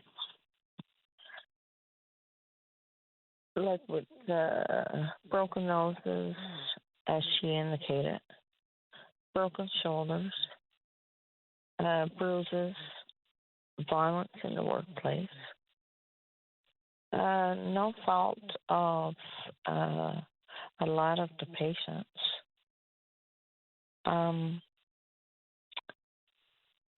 Because some patients are unaware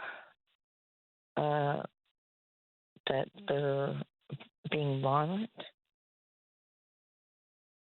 If it comes to like mental health, psychosis,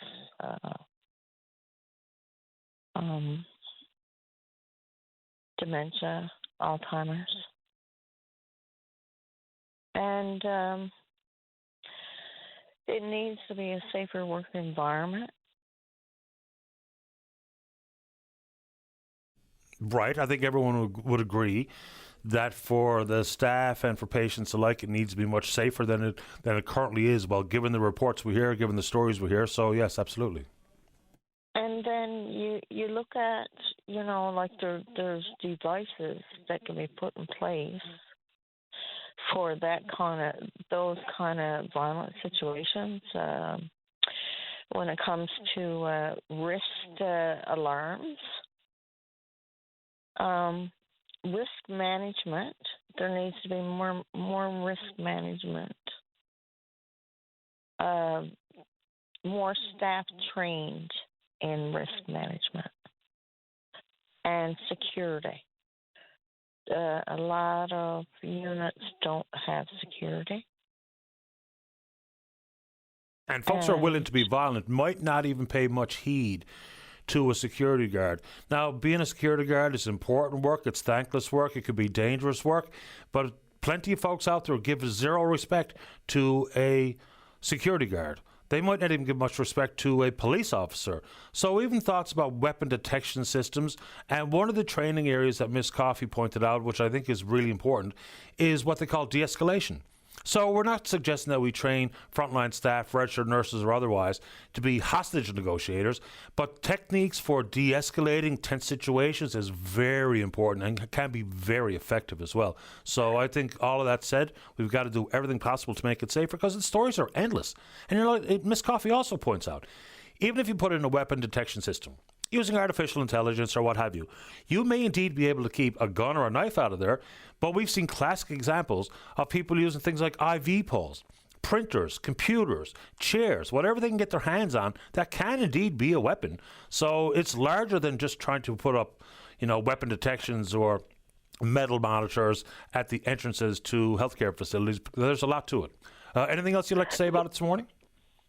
Because, Patty, I mean, you look at the... you're right, and but I mean, all areas are aware that this is going on, and it's sad to see that workers are getting injured, and like that affects morale in the workplace, and like something has to be done. This is not new. This has been going on for years, for at least 9, 10, 11, 12 years. And it should be prevention. Preventing. Prevention is the key. Learning from past mistakes is the key. You got management that are abusing staff because they're injured. And then government will get there and talk about, oh, there's no bullying. No bullying, well... Well, we know that's not true because there's endless examples of exactly that. They're flagging me off to the break, but I appreciate your time this morning. Thank you for calling. All right, there we go. Let's see. Let's get to the break on time. When we come back, tons of time left for you. Don't go away. Call now, 709-273-5211 or 1-888-590-8626. Newfoundland and Labrador's biggest conversation. VOCM Open Line returns in a moment. There are some things in life you want to do right the first time. All right, my man. Tattoo's done. Check it out. Mom only has one O.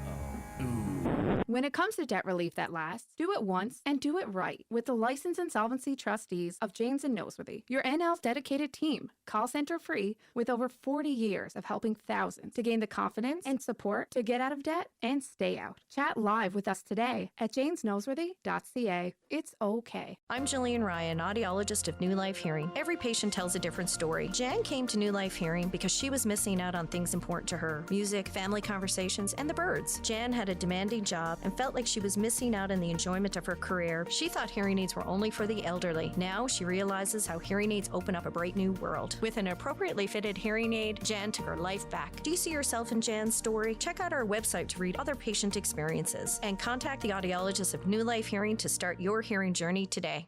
At Lean Architects, they believe design is an adventure, not just a process. They create residential spaces that spark joy and elevate your everyday life, guided by collaboration, facilitation, innovation, and experience. Lean Architects turn your dreams into a delightful reality. Imagine a home that dances with light and laughter, designed to uplift your spirit. Discover how their creative touch can transform your space. Visit leanarchitects.ca or email hello@leanarchitects.ca. Lean Architects, where every design is a joyful journey.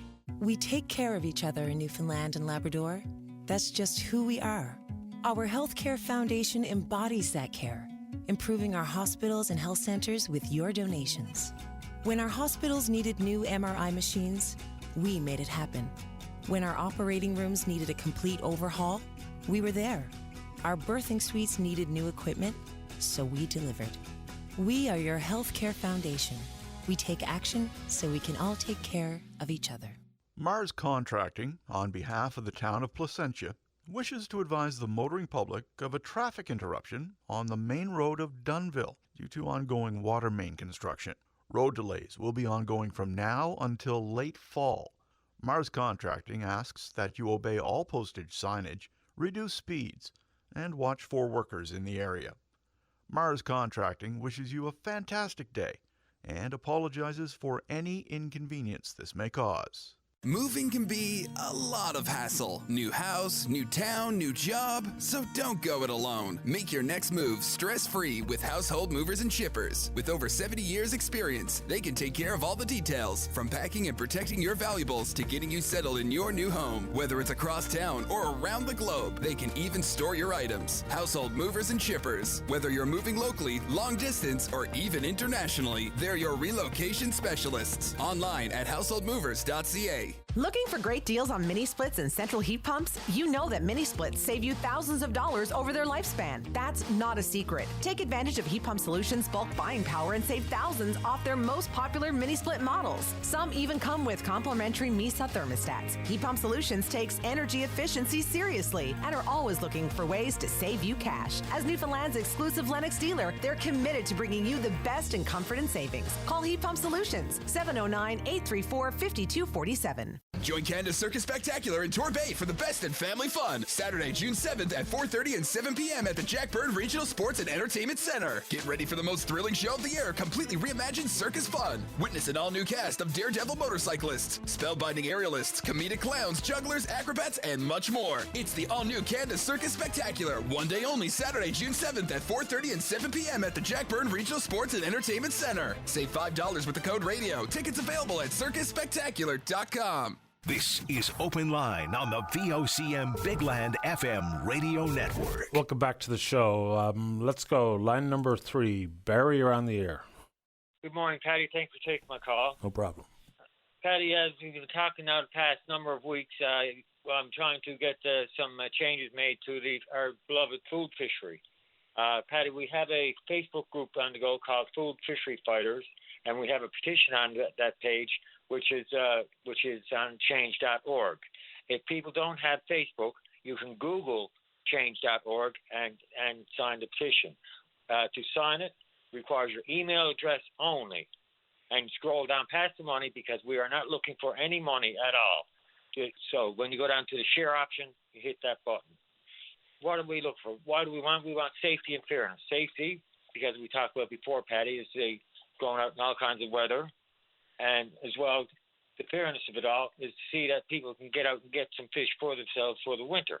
We are not fishing for recreation. We have always, for the most part, been fishing for food. And why is that? As you were talking with Joshua Smee there last week, Patty, and he says that the food insecurity issue is becoming really bad. I call it now, Patty, food insecurity crisis. Patty, you also know that I have another group on the go called Sharing the Harvest, and we donate country food to the food banks and to senior citizens. I have decided that during the summer I'm going to delegate a day during the food fishery in which I'm going to appeal to food fishers to donate their catch to the food banks and senior citizens, which will help out people in that way. Patty, we've also talked about how much fish is caught during the food fishery. We've always talked about the 1% or close to 1% of the total allowable catch for the commercial fishery. But Patty, I came up with another example. And Patty, I think that the amount of fish caught during the food fishery is less than one full net bag of fish from a factory freezer trout. How many drags do they have of that net before they fill up? We're going this for our residents, also our expatriates, people who had to move away in the first place because the moratorium was called, for our rotational workers, and for tourists who want to experience the catching the codfish. This will restore our dignity, and we also, though, Patty, we feel that it's also discrimination if a DFO doesn't come up with a better system. And the system that we're talking about is no big deal to transpires to be able to come up with. I don't believe it at all. And to that end, that would restore our dignity. And if not, then we are being discriminated against by the Department of Fisheries and Oceans. The MP for St. John, I'm patiently waiting for the Fishery and Oceans Minister, Joanne Thompson, who is also the MP for St. John's East, who is in my district. I'm a constituent of hers, and I voted for her. Same as 60% or plus voted for her to get back in. I'd like to get a call from her, send her an email, and receive a typical government response. Thank you for your call, and thank you for your email, and arrange a meeting to sit down and discuss this food fishery issue. It's been going on long enough, and it's been going on long enough, too long. Last fall, it was declared that the moratorium, after the cod moratorium, after 32 years, Patty, has been declared over. And all of a sudden, the foreign countries have a quota already. Now, if that can be implemented just like that, what are we asking for? It doesn't take. It's not a system that is going to take a lot of thought and everything else. Whereas if you were to implement the tag or license system, which we are not looking for at all, that would take a couple of years to develop. I was in Ottawa there a couple weeks ago on another matter, and I took the opportunity to go to Parliament Hill, and I had made up a sign, and I had a mini demonstration there where I took a recording and put it on Facebook. I'm also planning another demonstration down at White Hills Road, not on DFO property, on sidewalk I will be. If anybody wants to join me, I'm going to post that on my Facebook page, Food Fishery Fighters, and I'm going to have another sign and hold a mini demonstration out there, and I'll be contacting the media, and hopefully they can join me. As for people who say there's going to be misuse and abuse, yes, there probably will be. There has been in the past, but people, with regards to people saying there's going to be fishers out every day of the season, that's not true, because of the weather is going to prevent that. The capelin leaves, the fish get smaller, and you have to travel further, which costs more gas. The commercial fishery is open then, and that means the nets are all on the ground, and you can't go too close to that because you're going to lose your hooks. And have the enforcement show more of a presence. If you have take a typical bay, in a typical bay, there may be 2, 3, 4, 5, 6 government wharves, along with all the stations now. Well, have the enforcement park on wharf A for half an hour, B, C, D, E. The next day, rotate it. Wharf B, C, D, E, A, and that would then people, the ones who were at it illegally, would not know when enforcement is going to show up, and as well cancel the airplane surveillance and funnel that money into the enforcement to allow them to be able to show more of a presence around the wharves. Also, we can get the DFO can also hire monitors, such as they have in the past, who can take account of how much fish is actually caught. Patty, this has gone on long enough, and we've been adhering to most people have been adhering to it all, and it just, if it doesn't change this year, it's total discrimination against the people of Newfoundland and Labrador, plain and simple. I can't make it any more than that. And if they ignore us and not meet at all, I mean, that's the heights of discrimination, the heights of ignorance, and everything else. I'm going to be emailing Prime Minister Mark Carney and see if I can get any kind of help there. I don't know what else to do. We got. Sure. A couple of things before I got to go. Sorry, Patty. Before I got to go, I think there should be hope that you're able to get a response from a Liberal member of Parliament representing this province, and is actually the Minister of Fisheries and Oceans and Minister responsible for the Coast Guard, of course, Joanne Thompson. So let's see if we hear anything back there. You know, Mr. Carney's even made big mentions, or the Prime Minister, big mentions of things like the restructuring of DFO. What that means, nobody has any earthly idea. We, of course, will ask continued questions about joint management of the fishery, even though I think that there's no one clear definition of what that actually means. Not one that I've heard, anyway. But in the world of the recreational food fishery, it's a simple yes or no. It's going to be expanded or changed, or it's not. Because it's been, you can set your watch to it. It's going to be about a week or two shy of Canada Day, where we get an announcement that's the same thing as last year. 39 days, fall fishery, all the same stuff, all the same rules. Whether or not that's going to change, I think it would be incumbent upon the minister to give people like yourself an answer to it. It might not be the answer you want, but an answer I think should be forthcoming. Anything else, Barry, before I take a break for the news? Patty, yes, thank you for saying that. I really appreciate that. And you're right. They should respond to us. And we're not asking for the moon. You know, the moratorium has been declared over. And we just, again, are concerned. And what we're asking for, we should be demanding. What we're asking for is to open the season, Canada Day, Thanksgiving Day, 7 days a week, and up the quota from 5 to 10 fish. And give us enough notice to be able to, for tourists and rotational workers and everybody else to gather around. Paul Smith on the Telegram, the outdoor writer, he said that he doesn't want to be hanging around all summer long just to wait to see if the weekend's going to be fit to be able to go out or not. And, you know, to deny us this is nothing. And if they say that there's not enough fish there, then the moratorium should not have been declared over, and foreign countries certainly should never have been allocated any kind of quota, period. Fair enough, Barry. Appreciate the time. Thank you. As always, Patty, it's been a pleasure. Mine. Thanks. Bye, Barry. All right, quickly, just a DFO-related matter and story. So I don't know if you saw it today. Jason Sullivan, who's the inshore vice president at the FFAW, he's under investigation. The accusation is that someone else picked up his or hauled in his gear. He denies it.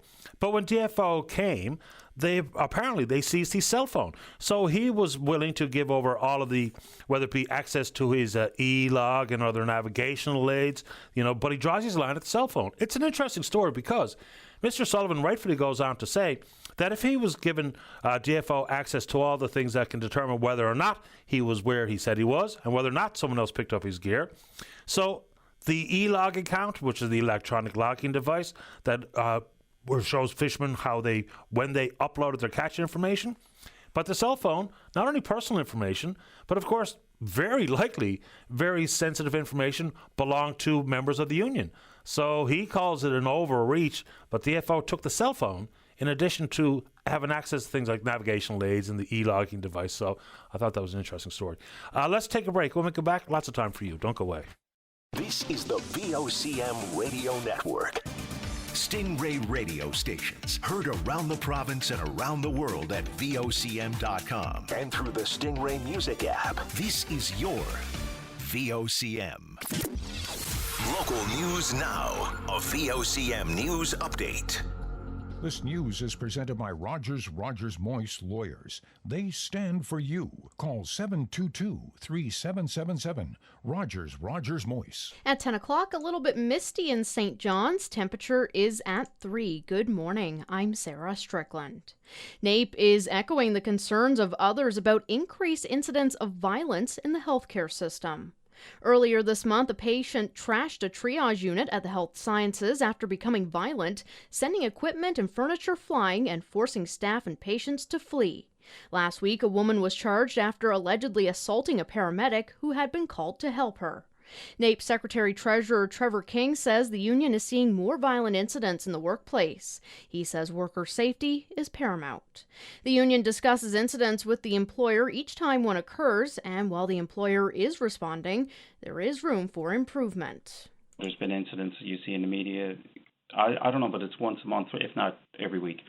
And, obviously we speak to the employers on it immediately. We just wish that, some of it was a little bit swifter, for lack of a better word.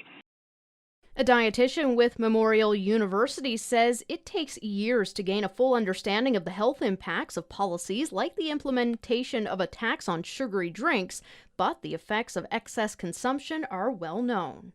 Rachel Prouse was conducting research into the sugar tax and its impacts on behalf of Heart and Stroke. She says poor diet costs Canada $15 billion a year, and the excessive consumption of sugar-sweetened beverages and inadequate milk consumption represents close to 10% of that cost. Premier John Hogan last week announced his plans to repeal the tax, which was introduced to encourage people to make healthier choices. Prouse says the findings of their research is forthcoming. We've been doing research funded by the Heart and Stroke Foundation on multiple outcomes related to the tax to really understand what happened in the province. Did it change prices? Can we expect a behavior change? Could you expect a health outcome? When you have these real-life policies, it takes years to start to see some of the things. So we will have a report coming out in the next few weeks. That's, 3 or 4 years of work. Canada Post may soon see its second strike in 6 months. The union representing more than 55,000 postal workers submitted strike notice yesterday to effectively shut down operations starting at 12:01 Friday morning if no collective agreements have been reached. A 32-day walkout during peak shipping season ahead of the holidays last November and December left millions of letters and parcels in limbo and a massive backlog to sort through. A Canada Post spokesperson says no new items will be accepted until the strike ends, while those already in the system will be secured but not delivered. Social assistance checks and live animals mark the two exceptions, with delivery of both continuing. Drivers may find it frustrating, but the capital city says there is good reason why it relies on grind and patch for road maintenance. The work of cutting out damaged pavement and filling in the gaps begins each spring. St. John's has some 1,400 kilometers of road to maintain, and not all can be rehabilitated at the same time, according to Mayor Danny Breen. For that reason, says Breen, grind and patch is effective in that it does fill in smaller patches until full rehabilitation can be done. Because there's factors involved in that. For example, you might have a street that is awaiting cost sharing with on bigger projects for underground services. So you wouldn't go in and pave a street knowing that you're going to be tearing it up very soon to replace some of the underground services. So all that is taken into account. Up next, I'll have your full provincial weather forecast. When my daughter got her license, I told her a list of rules that was 10 feet long. To just stay safe. But accidents happen, and after that collision, she needed a lawyer. I thought it was going to be difficult. So stressful. But then we called Rogers Moyse. And they really took care of me. They were reliable, and they made her feel safe and secure. I really trusted them. And now I do too. Rogers Moyse. We stand for you. Call Rogers Moyse Lawyers at 709-722-3777.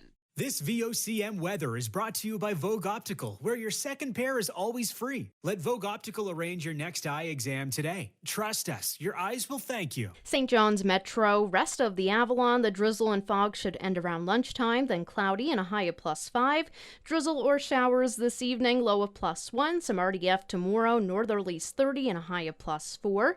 Clarenville Central today, tonight, drizzle or showers, northerlies 40, high of 6, the low at +2. RDF for tomorrow, northerlies 30 and a high of 6. South Coast mainly cloudy with showers for some areas today, northeasterlies 30 and a high of 10.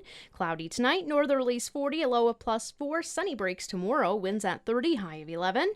West Coast, southwest coast, northern peninsula next couple of days, sun and cloud, northeasterlies 40, a high of 13.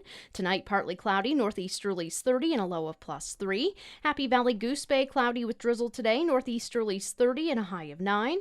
Cloudy for tonight with northeasterly winds at 40, low of +4. Sun and cloud tomorrow, high of 12.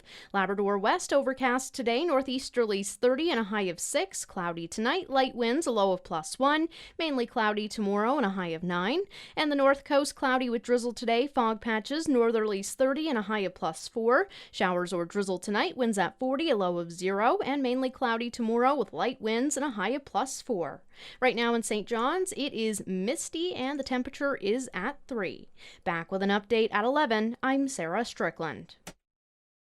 This is Open Line on the VOCM Big Land FM radio network. Welcome back to the show. Just before we get to the phone line, so for an emailer who's listening to the program, wants me to put it back out there again about brush cutting and brush cutting season. So he reports having traveled on Saturday, tried to go have a look at some of the icebergs that are around, and there's plenty of great iceberg photos that are floating around. He's saying just about everywhere he went, the alders are right up on the shoulder of the road. In addition to that, not only is it a public safety issue, but it looks terrible, and he's not wrong. Also reporting that he saw 6 moose during his travels. So the combination of wild animals, moose in particular, not being able to see them, coming to the shoulder of the road is obviously a problem. Some of the brush cutting that's being done is to accommodate the twinned highway that's going to be happening, 2 different stretches. On top of that, the moose fence. So I had to travel last week, and you do get an additional level of security and safety when you are driving in that particular area where there's a moose fence. I saw 2 moose that were right up against the fence. Obviously, had the fence not been there, they would have at some point been crossing the highway. So I really did get that sense of security when I was driving in that section of highway where the newly installed moose fence is. So he wanted me to put it out there. It's out there. Let's go to line number 1. Charlie, you're on the air. Good morning, Patty. Good morning. How is the puppy raising doing now? You're a puppy daddy. I am a doggy daddy. There's no doubt about it. It's going really well. He's sweet, and knock on wood, he's doing grand. Good for you. Just want to say I agree with what Barry had to say. I think the Liberals made a very, very huge mistake in opening up the fishery, to letting foreigners come back in. But anyway, I hope he gets somewhere with his efforts. But on that front, and it's important to remember that the minister of the day was given options, but the internal memo that was inevitably and eventually leaked said that this was the best political decision. And that has long been the case for making political decisions based on what should be the back seat of decision-making when it comes to things like going away from the stewardship fishery to opening up to a commercial fishery. Because as Barry mentioned, what was automatic when you signed the word commercial was that 5% going to NAFO. So that's just more of the complication. You know, people will talk about the reintroduction of the draggers and their gear into the northern cod fishery, but there's a lot to that. Yes. Patty, just a couple of quickies there. The farm appliance, they said about saving $18,000 per year in groceries. I'm not really sure how exactly that number is arrived at, but I'm really going to hope to have, whether it be Sean or Amy Fisher on this program, to just talk about the technology, talk about proposed savings, and, you know, how it's got from 10 years ago to this point. But I just think it's fascinating. I'd like to know more. Yes, no, 18,000 just there's something wrong with the figure, because if you look at what we spend in groceries in total, we're probably talking about $7,000 or $8,000 a year, right? Right. I don't know if they mean over the life of the appliance, because I think it's a great idea. The capital cost is big, but if we could get that going, it would be great. But I somehow they have to explain $18,000 a year, you know? Yeah, and it might include some of the additional revenues with what they're doing supplying restaurants. Like, I don't know, but I'm going to see if I can't get one of the Fishers on to talk about it. Okay. On the use of bear spray, I agree with what you said. There's one thing that should be considered. Sometimes people are bullied to the extent that they, to protect themselves, they take measures that they shouldn't take. I'm not saying this was the case that happened here, but I know from my own personal experience when I was growing up, there was a fellow in the grade below me. He had about a 20 or 30 pound weight advantage, and he used to bully me on a regular basis. And I was kind of scrappy. I used to stand up to him, but I got beat up pretty good.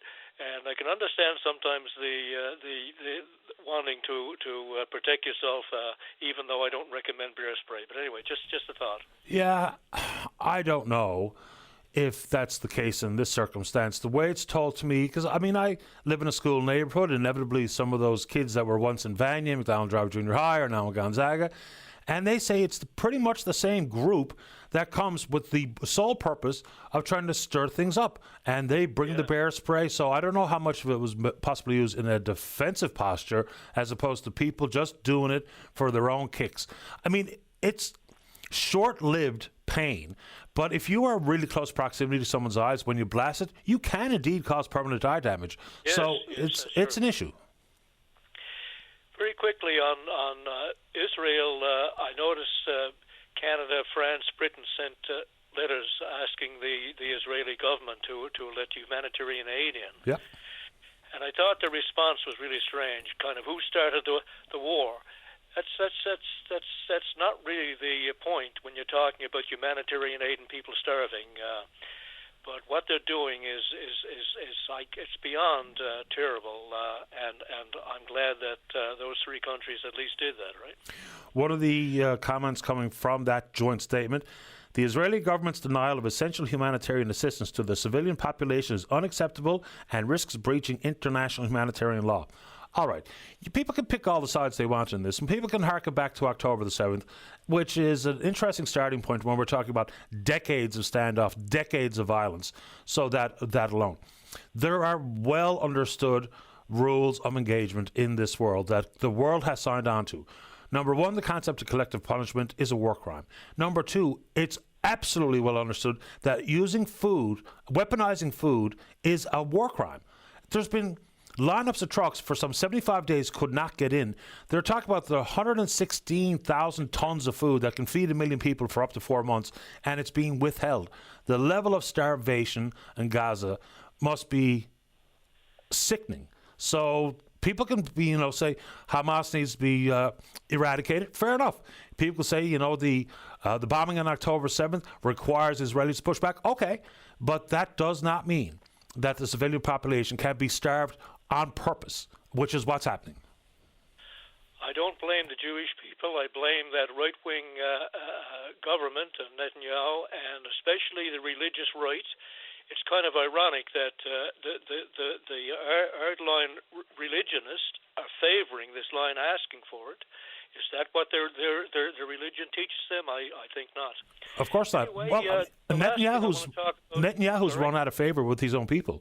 He's not as popular as when he got elected. And remember, that party has basically run on the one plank in their platform saying, we are best to deal with Hamas. So it's as simple as that. Okay. And someone will say, last one for me, Charlie. Last one for me. Right? Just one last comment for me. So, and then people will push back and say, well, all we need is for Hamas to release the hostages. The individual civilian Palestinian and their children and their babies have no authority to make sure Hamas does anything. That's the difference here. So people can try to split that here with the atomic microscope all they like, but they're not really the same conversation, nor are they the same thing. And that's it for me on that. Charlie, you have the floor. Okay, I was just going to mention the Republicans keep telling the big lie, the climate big lie that there's nothing happening there, the election big lie that there was a fraud in Biden won through fraud, and another one they're doing is that if we cut taxes on the rich, that will help the country, which is what Reagan proposed. That never works. It just drives up the debt. And one of the big lies is that owning a lot of guns, that's not responsible for all the people killed. And that leads up to a massive study published. It was called The Annals of Internal Medicine. They found, and I know you had a conversation with somebody regarding handgun use in Canada recently, so this could apply here. They found that having a gun in the home doubles the risk of residents of that home being victims of homicide, and triples the risk of successful suicide. And I think that's a pretty strong. It was a major study, and it's a pretty strong statement regarding gun ownership, especially handguns in the homes of our nation as well as in the States. Yeah, of course, it's a bit of a different conversation in the States than it is here, although it's becoming more and more similar. Well, look, there's more firearms in the United States than there are people, which, when you just think about it, that's a pretty staggering thing to be able to say. And the risks that you speak to, people understand those numbers. They've been out there for a long time to be considered. And the whole world of election rigging, that has had wide-ranging consequences. Not only when we talk about January 6th and otherwise, but like many things that begin as conversations south of the border, make their way into the hearts and minds of Canadians. I can't tell you how many people have sent me emails saying that this federal election was rigged. And even in some of those emails are saying, those Dominion voting machines, for the love of God, we don't use them. So let's get real here. You spoke about guns in the States. There's 120 guns per 100 people. In the other developed nations, you're talking about 20 per 100 or less. So that's quite a staggering figure. Anyway, the last comment I want to make is on Canada Post, if I got time for that. Sure. Canada Post are talking about going out again. I would emphasize that the salaries of, I guess they're talking about people who deliver mail, who drive the trucks and so on. I imagine they get their mileage paid in gas. Anybody who can get a job at Canada Post feels lucky. In comparison to other people that are untrained, their salaries are pretty darn good, and you're talking about a very basic type job. So I don't know why the union keeps pushing for more money when they're losing their shirts. There's other people like those delivery, I forget the names of them now anyway, that are delivering a lot of the mail. I don't understand why they're pushing with those circumstances and losing that much money, pushing for more money. But anyway, I'll leave it at that. Well, it's not only money, though. They're talking about standard working conditions. They're talking about the way jobs are classified. You know, even something as fundamental as rotating inside a sorting facility to doing different jobs and what that means for the likelihood of being injured with repetitive injuries that are obviously a real thing. So it's not just about money. And if you say that to Cup W about money, they'll very quickly say, hey, we're not the ones mismanaging the company. Right? It's the same standoff, the same loggerheads that we've heard for years at this point. So it's about a bit more than simply money when it comes to the workers, as has been articulated by representatives of Cup W on this program repeatedly. Well, I agree. They always say that, and I think these other issues can be worked out. But if you get to the bottom line, it's wages, and I agree. Things can be improved in those other areas, but the bottom line is wages. Anyway, leave it at that, I guess. Appreciate the time, Charlie. Yeah, thank you. Bye-bye. You're welcome. Bye-bye. All right, there we go. Asking you shall receive. So join us on line number 3 are the folks that I've referred to about aeroponics and their Victory farming appliance. Sean and Amy Fisher are in the queue to talk about farming appliances in the home. All right, don't go away. Call now, 709-273-5211 or 1-888-590-8626. Newfoundland and Labrador's biggest conversation. VOCM Open Line returns in a moment. After a full week of working 9 to 5, it's time to kick back and relax with the golden age of country. Join Brian O'Connell Saturday nights from 7 till 1 for the Cabin Party on your VOCM. Get lost in heartfelt ballads from Conway Twitty and Willie Nelson, or shake some boots to the sounds of Brooks and Dunn, Shania Twain, and more. The Cabin Party on your VOCM. Brought to you by Cole Air Contracting, your heating and cooling specialists. Call them today. It's time for your Money Minute with BDO License Insolvency Trustee Nancy Snedden. Nancy, what are some signs that someone's credit card bill has become too much? This is something I know many Canadians are struggling with. Many are relying on credit cards just to get by. But when credit cards go from being a tool to a lifeline, it can be hard to break free from debt. If you find yourself only able to make the minimum payments on your bills, you're not alone. When you make minimum payments on your credit card, though, it can take years to pay off the balance and cost you far more money in interest over time. Another sign that you might be going through intense financial stress is if you're constantly moving money around from one account to another just to cover your credit card bill. If this sounds like what you're going through, I invite you to take the first step and give BDO a call. As a licensed insolvency trustee, I can negotiate with your creditors to lower your payments to an amount you can afford. I can even work to lower the total amount you owe. Take care of your financial health. For more helpful advice on managing debt, visit bdodebt.ca to book a free consultation. Win big with the Healthcare Foundation Home Lottery. Enjoy ocean breeze and stunning sunsets in the incredible $1.3 million grand prize show home in Kingfisher Estates, custom built by McIntyre Homes, plus $50,000 cash. The elegant Scandinavian-inspired design is both beautiful and functional, complete with your own sauna. Coastal living at its finest. Last year's lottery sold out. Don't wait. Support healthcare right here at home. Buy now at hcfhomelottery.ca. When you get into a new Tundra, you might suddenly find yourself towing a vintage wooden boat to the lake. Not because you know anything about boats, or would, but because you know you can. All that's left to do is drive it home. Get in and go right now at Toyota, where you can lease a 2025 Tundra 4x4 Double Cab SR from $340 bi-weekly for 60 months. Price includes additional fees, taxes extra. Visit shoptoyota.ca or your local Atlantic Toyota dealer today. No cover, no lineups, no fuss. Just a cozy pints, having a chat with folks at the bar, and that feeling that you've stumbled into something real. Hi, my name's Niall, and at the Newfoundland Embassy Pub and Eatery, we're all about good vibes, great local beer, and even better company. Right here in the heart of downtown St. John's. Drop in to 79 Gower Street and see why we're known as the friendliest little pub in the North Atlantic. Hope to see you soon, folks. Discover the power of solar with NL Off-Grid Solar Solutions. Say farewell to noisy, expensive gas generators at the cabin. Our custom solar systems offer you affordable, quiet energy, harnessing the sun's limitless power. Visit nloffgrid.ca today. Concerned about rising solar panel prices? Act now. Prices are expected to rise by 15 to 20%. All our monocrystalline panels are on sale and come with a full warranty. Don't wait. Secure your sustainable energy future with NL Off-Grid Solar Solutions. At Foodland, we locals know our sweet treats. That's why we've added new Compliments Dochi Bites to what we've picked for you. 100% Canadian ice cream wrapped in rich cookie dough. At Foodland and participating co-ops, we locals know summer. So come see what we've picked for you. When you use a WarAmps key tag, you protect your keys. If you lose your keys, the finder can call the WarAmps or drop them in any mailbox.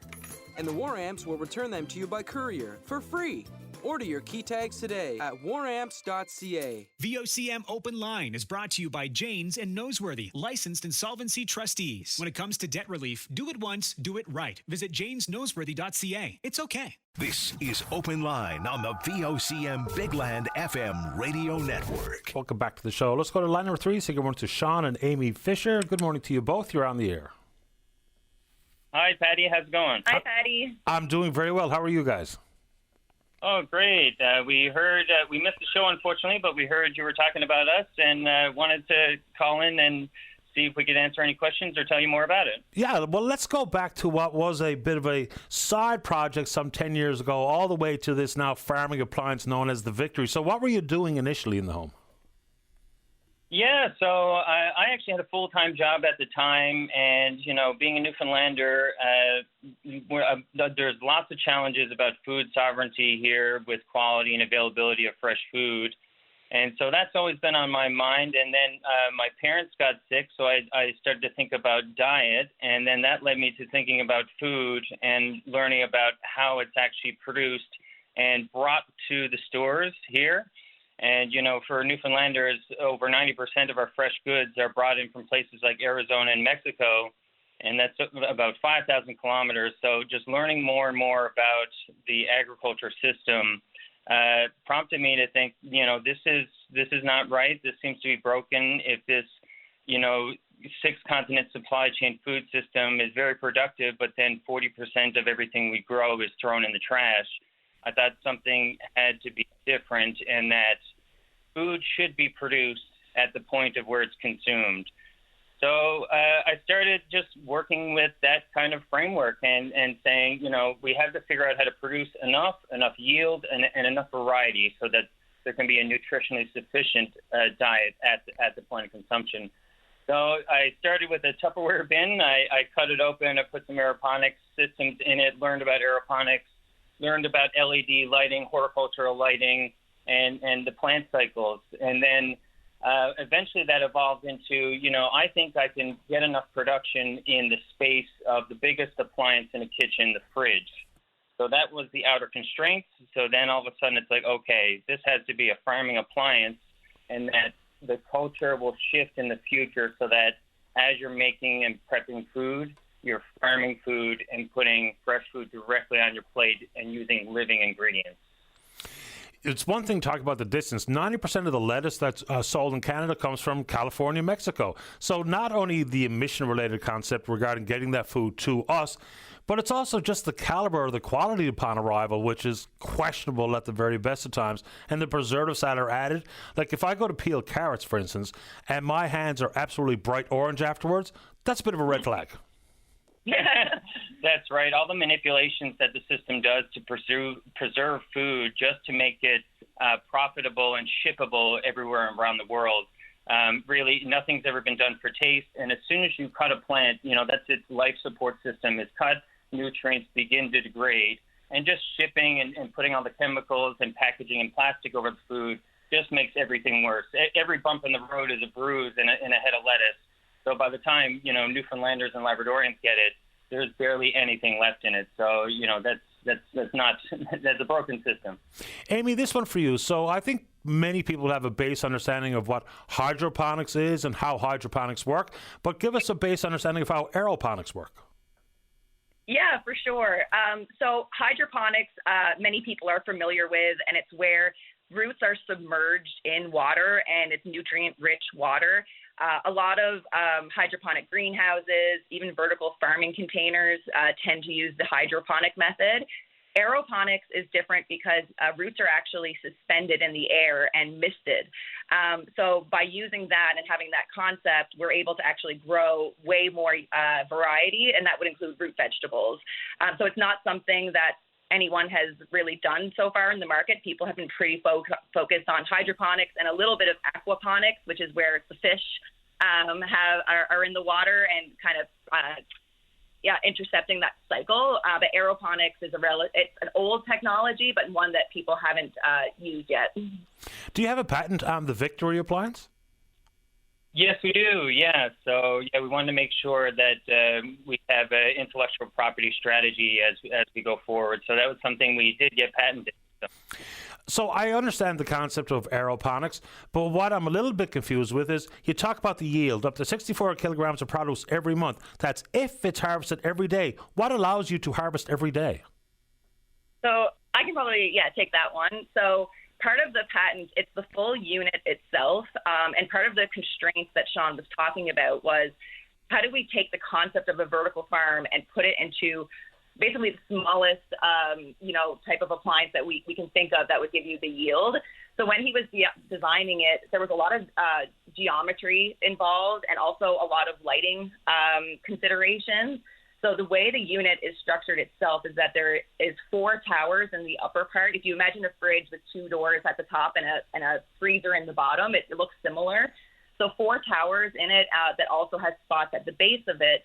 And the way that we have the lighting arranged and the crop spots arranged because of the geometric layout, you're actually able to plant your seeds and they successively grow. So because there's 216 crop spots, because we have a software and algorithm that tells you when and where to plant, you're able to every day get yield and crops continuously.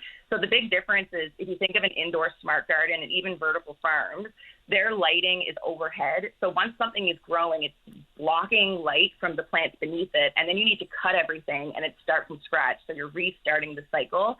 We have a continuous cycle, always growing, and the way our lighting and plant crop spots are structured, light is never getting blocked to other plants. Do I need any traditional agricultural background, hands in the dirt? Do I need to have a technical understanding of aeroponics, or is it basically growing at home for dummies, so to speak? That's right. Well, we needed the solution to be as easy as possible, so say children could use it or seniors could use it, and it's software supported so that it guides you through the whole process. So all the information is contained in an easy-to-use application that's on an onboard tablet or from your phone or computer. Yeah, so the idea is that I'm one of those people. I want things really easy. This is an IoT, so Internet of Things. If you think of like a smart thermostat, for example, shout out to Misa locally where I used to work. These are things that you have in your home, but they are connected to Wi-Fi. So everything is automated. It has a dishwasher hookup. You don't need to know what the pH needs to be, the nutrients. If you're growing tomatoes and broccoli, profile's different and it won't work well together. We're building algorithms that takes care of all of that. So you just pop in your seed. Our unit is auto-germinating, so there's no separate germination process. So it should be as easy as possible and only going to continue to get easier. Is the Victory appliance in your home the only one of its kind? It is, yes. That's the world's first farming appliance. It's set up right in our home right now, and then we're building our next unit in the basement right now. So technically it's the first in our kitchen, but there are 5 more in our basement. Yeah. So you're building them all yourself on 3D printers, did I read that correctly? Yes, that's right. Yeah. Well, we like now that there's home manufacturing, you can get small scale manufacturing. That's helped a lot with just prototyping and reiterating design and engineering quickly. And this is like, to smash a whole vertical farm's worth of technology into a fridge has been a great design challenge with all the components and all the pumps and all the misting. So 3D printing helps greatly with that we can just like think up and build a custom part. And just, if that doesn't work, you can iterate it instantly and just run off another part. So, yeah, we're ordering some parts in, and then we're assembling everything in our basement and our garage. So Amy just mentioned she worked at MISO, which, of course, is a programmable smart thermometer, which is an amazing product, and they're doing really well. So what's your background, Sean? Because it sounds like it's engineering of some sort. Yeah, I was trained. I have an electrical engineering technology diploma and a bachelor of technology, and then I have some experience in the power utility industry. So my electrical engineering technology is my background, but I just got a great interest in just problem solving and just like trying to like build big ideas, and so just do as much as I can on the side until I could fully dedicate to it. The crazy thing I think about where we are now in terms of like technology is that, everyone can be trained, like Y Combinator trained, we would say, in the startup industry. You don't need to be in Silicon Valley. And because of things like 3D printers, you're really able to do these garage builds. Everything started as a garage build from Apple to BlackBerry. So it's just becoming more accessible. Let's get into some of the data points that are being used here. So I can wrap my mind around offsetting about 87 litres of gasoline, saving up to 127,000 litres of water, even just the concept of aeration and misting and control of temperature. I can get that one. Let's get into the dollars and cents. It says one of the devices goes for about $20,000, but here's the one I didn't quite understand.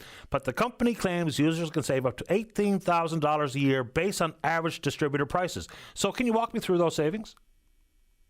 Yeah, sure. So because because our unit uses such low resources, such low water, the nutrients last, 6 liters of nutrients last almost a year, and that we're only running from seeds, you're just paying for the growing of that produce. And where you're avoiding conventional agriculture, all the distribution supply chain, all the transportation, our price per kilogram ends up being much, much lower. And that was the whole point of this technology is that, if you're working in a climate sustainable tech space, it has to be to meet or exceed, the current price of alternatives to be adoptable. So based on our design, our yield that we can output per our square feet, we end up being far cheaper than market prices.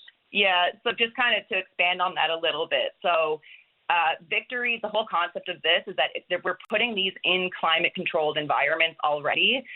One of the issues with, say, like container farming or vertical farms is that you're having to create an environment. You're having to put in an AC unit. You have to get the CO2, the lights. The concept of this being an appliance that you have in your house, you're breathing out CO2, it's taking it in, you're already heating the space. So that eliminates all of those overhead costs. In addition, like soil-based farming, the sun is free, so energy, it's really hard to beat the sun. That's what where vertical farming is challenged in addition to labor costs. But we've managed to kind of, again, take all this technology, but by putting it in climate-controlled space and with the patents that we have with our arrangement, we're actually able to just have more yield at a much lower cost. Do you have any interest from anybody, whether it be, small scale at home or medium scale in a restaurant? Anybody kicking the tires of the Victory? Yeah, that's right. Our first customers are restaurants, so we have full service restaurants, Piatto and Tear, and then St. John's Convention Center is also going to be one of our local champions. So these are our early users that use the prototype and help us with R&D. So we call them our local champions. But we also have interest in homes as well. We actually started the whole idea focus on homes, but then we pivoted to restaurants because that was a much better product market fit. And we can, mature the technology, get the economies of scale, and get people used to these farming appliances and get them ready to bring it into their homes. Really nice to have you both on the program. Anything else, final thoughts before we say goodbye? We're actually looking for 2 more local champions to join our first cohort. So if you're interested, reach out to us on our website, arafarms.com, or we're on LinkedIn. Currently looking for St. John's so that we're easily available. So if you're interested, reach out. Yep, and keep out on Piatto Terre and SJCC for when our new Victory Farms are going to be out in the wild. So that should be just in a few weeks. Really appreciate your time. Keep me in the loop and good luck. Thank you. Thank you. You're welcome. Bye-bye. There you go. That's interesting stuff. See and eat, fill it. That's the basics of being an entrepreneur, and sounds like a pretty fascinating opportunity that they've created. Good for them. Let's take a break. Don't go away. Call now, 709-273-5211 or 1-888-590-8626. Newfoundland and Labrador's biggest conversation. VOCM Open Line returns in a moment. With 19 different sporting events and over 4,000 athletes competing from across the country, the St. John's 2025 Canada Games are sure to be the biggest ticket in town. It's not every day you get a chance to catch a future star in the making. Bring the whole crowd and be part of the action. Don't miss a moment. Tickets and package deals for August are now on sale. Get yours at 2025canadagames.ca. As another springtime arrives, it's time to finally get building. All your outdoor spring projects begin at Mount Carmel Building Supplies. Pick up shingles and get that roof in top shape with ICO Cambridge Lifetime Shingles. Give your home or shed a fresh new look with new siding in a variety of colors. They stock green and brown pressure-treated lumber, along with Trex composite decking. And finish off the deck with stunning and durable Century railings. Plus, get delivery anywhere on the Avalon. Spring projects begin at Mount Carmel Building Supplies. Call 521-2730. As the weather warms up, that means more time outdoors, from beach days to bonfires and everything in between. And while you're enjoying the season, Wilson Security is here to help protect your home. With 24/7 monitoring, you'll have access to your high-def cameras from anywhere using their convenient smartphone app. You can relax knowing your home is monitored against intrusions, smoke, water damage, and more. Wilson Security's expert technicians ensure your home and business protection works together. Conditions apply. Get started today with a free consultation. Visit wilsonsecurity.ca. No matter where your potential customers live, no matter what they watch, read, or listen to, you need a marketing plan that connects with them. Let the marketing experts at Stingray Media Solutions create a turnkey advertising strategy for your business, including radio and TV and out-of-home advertising, social and search ads, plus the creative and production. Find out the most cost-effective ways to reach your target audience and grow your business. Get started now at stingraymediasolutions.com. Support local, support Canadian with Akita Equipment. As a proudly Newfoundland-owned and operated company, Akita specializes in all your trucking needs across Canada. From reefer to dry van and open deck, they handle full loads and less than a load with ease. Big or small, Akita moves it all. Plus, protect your goods this winter with their range of new and used storage containers. Choose local. Choose Akita Equipment. Discover more at akitaequipment.com. Persons with disabilities are choosing Hancock Financial Solutions for their registered disability savings plans. We have worked with Dion and his team managing our son's RDSP. The best move we ever made was to give them a call. Open an RDSP today. For more, call 709-634-0071 or HancockFinancialSolutions.ca. Hancock Financial Solutions, in your home, in your community. Mutual funds offered through Investia Financial Services. Guys, if your wife is giving you grief about snoring, she's not wrong. You may have sleep apnea, and it can be dangerous. No scare tactics, but you need to handle it. A sleep study is all it takes. Horizon Air has no wait list for sleep studies, no doctor referral is needed, and it's free. Call Horizon Air to cure the snore. Happy wife, happy life. 709-368-7600. Horizon Air, helping you breathe easy. 278 Kenmount Road. Spring into style at Atlantic Home Furnishings with incredible savings on all in-stock upholstery. With our huge selection, it's the perfect time for a home refresh. Complete your look by pairing occasional tables with your new furniture set. Discover Samsung Kitchen and Laundry offers. Buy more, save more. Plus, take advantage of Frigidaire spring renovation opportunities and flexible financing options. Transform your home today with quality furnishings and expert service. View their promotions on their socials or visit AtlanticHome.net. Atlantic Home Furnishings and Flooring, 1114 Topsail Road. Proudly Canadian, proudly local. This is Open Line on the VOCM Big Land FM radio network. Welcome back to the show. Let's go to line number 2. Good morning, Beaton. You're on the air. Good morning, Patty. How are you? Great today. How about you? Oh, pretty good, I guess. Hanging in there. Good. Trying to keep things above water. Like you would. I called a while ago about the roads going back and forth to Port Blanford, from Port Blanford to Bunyan's Cove. Yep. Paving time is up. I wonder, is there any funds for the road for Port Blanford to Bunyan's Cove?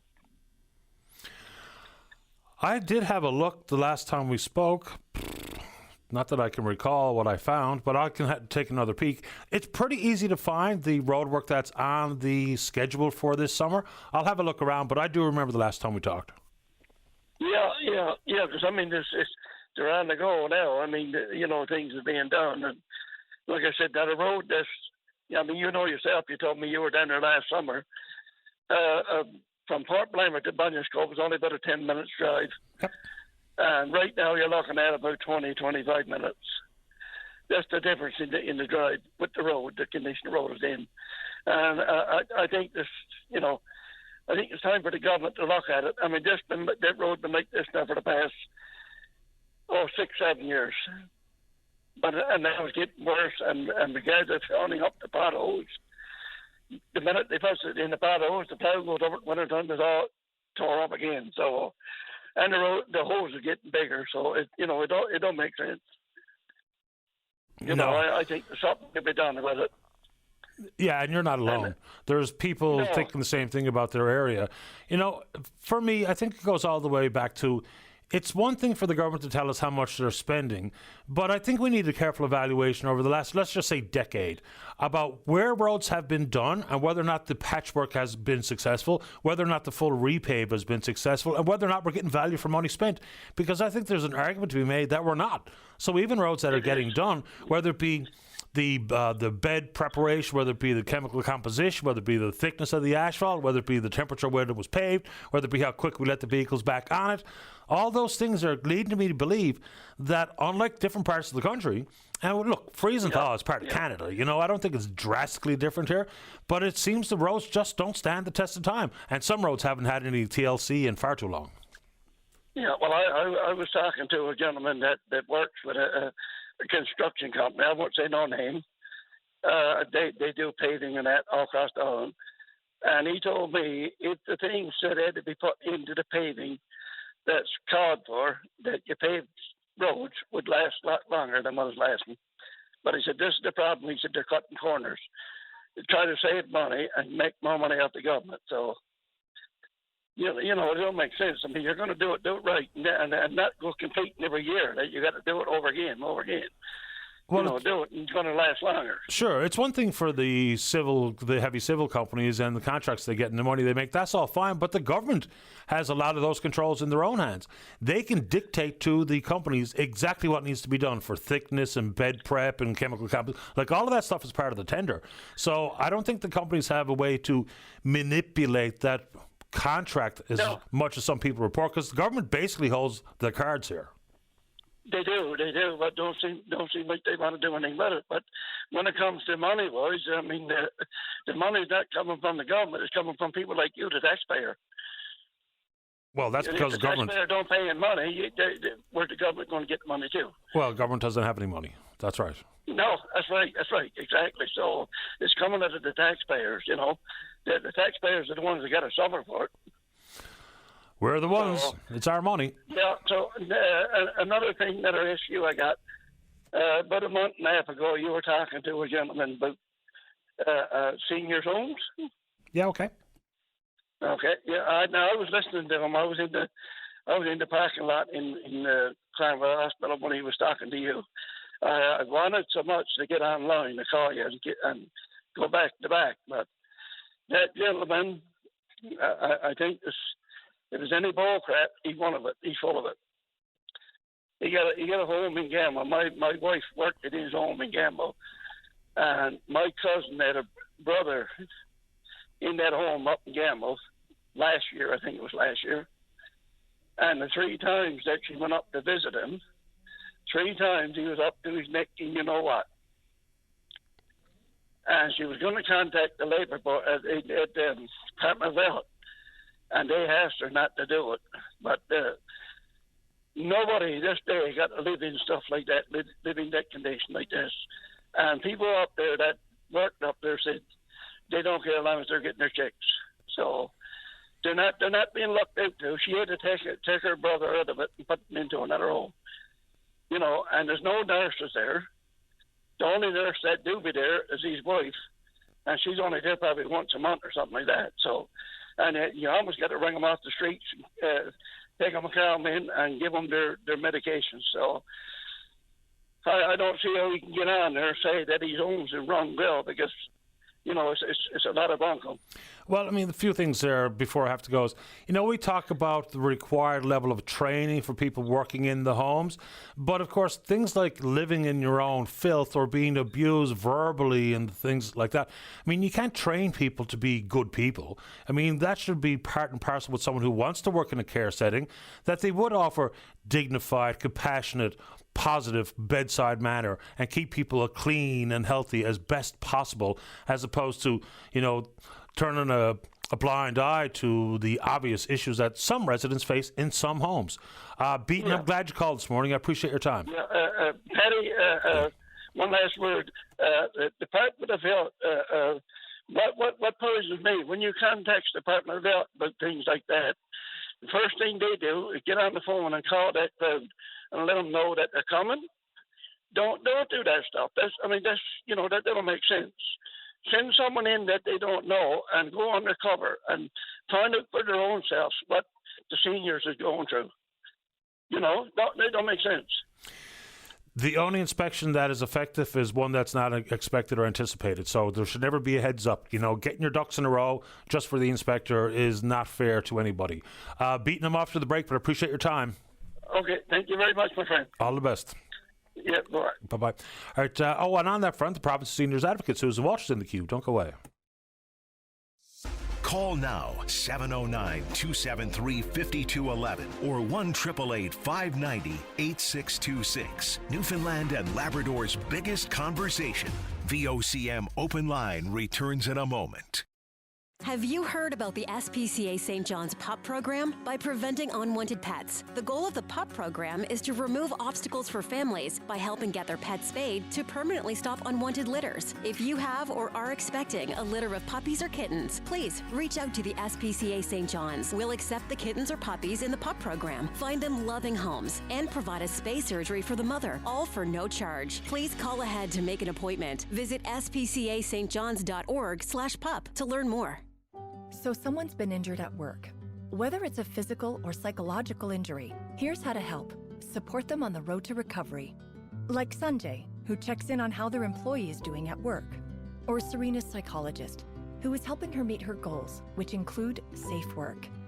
When employers, workers, and healthcare professionals work together, a healthy return to work is possible. Getting back is part of getting better. Learn more at workplacenl.ca. Listen to over 500 radio stations from anywhere in Canada with Radio Player Canada, the must-have app that's as Canadian as you are. Friendly, ready to party, great company. Enjoy every type of radio station, anywhere, anytime. Listen through your phone, Sonos, Google Chromecast, Google Home, Amazon Echo, Apple CarPlay, and Android Auto. Download the Radio Player Canada app today. It's where Canadian radio plays. Dear Ruby, it's been a year since I moved into Kennyspan and I made so many friends. The view is so lovely. You would love the exercise and walking programs. Last week I had the grandkids over for dinner and I didn't have to wash any dishes. There's only one thing missing here, and that's you. I know it's a big decision, but you won't be long deciding that Kenny's Pond is forever. Call us at Kenny's Pond Retirement Living and ask for Pat, 738-1611. Next on the runway, it's you in a stunning pair of prescription frames from Cowan's Optical. We're slashing prices in half. Yes, all prescription frames are half price. Cat eye, aviator, round, rectangle. No matter your vibe, we've got the look to match your face and your budget. Cowan's Optical. See better, look incredible. All prescription frames have price as sunglasses not included. Bring in your prescription or just call to arrange your eye exam today. Check out our Facebook or visit Cowan's Optical near you for complete details. Pizza Delight's new lunch for two is just $24.99. Share 2 entrees like 6-inch 3-topping pizzas, classic panzerottis, or super donaires, plus 2 sides and 2 fountain drinks for just $24.99. Come home to Pizza Delight. Dominion is calling for record highs and record deals. From May 15th to the 18th, boneless rib steak is only $11.88 a pound. Perfect for grilling up a heat wave of flavor. Bask in the glow of Dominion's low prices all summer long. Conditions apply. See fly for details.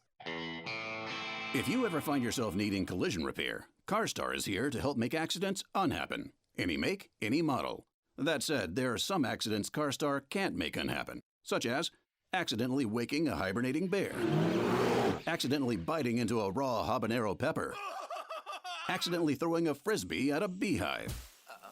CarStar, Canada's trusted collision repair expert, is here to make car accidents unhappen. For a location near you, visit carstar.ca. This product may not be right for you. Always read and follow the label. Longing for thick, healthy, gorgeous hair? Hair Volume from New Nordic is trusted by millions of women around the world. With clinically proven ingredients like apple extract, biotin, and millet, Hair Volume nourishes your hair follicles to promote thicker, healthier-looking hair. Say goodbye to shedding, thin, and dull hair, and hello to thick, healthy hair with Hair Volume. Available as a tablet or gummy, Hair Volume is available at Shoppers Drug Mart, Walmart, Loblaws, and London Drugs, or online at Amazon and newnordic.ca. This is Open Line on the VOCM Big Land FM radio network. Welcome back to the show. Let's go to line number 5. Say good morning to the Province of Seniors Advocate. One more time, that's Susan Walsh. Good morning, Susan. You're on the air. Good morning, Patty. How are you? Doing great. How about you? Good, thank you. I think we got through continuum of care. At the last going off last week, we were talking about rent controls, comfort allowances, evictions. Where would you like to start? Patty, if I could take a moment just to talk about overall what this report was about. Because truthfully, this report was about giving government information about developing the structure to make sure that the long-term care and personal care home systems change. It's not about picking off specific recommendations and just ticking them off, by a department or, the NL Health Services. It's about if we don't see a broad change to the system, we're never going to have the outcomes we want to see.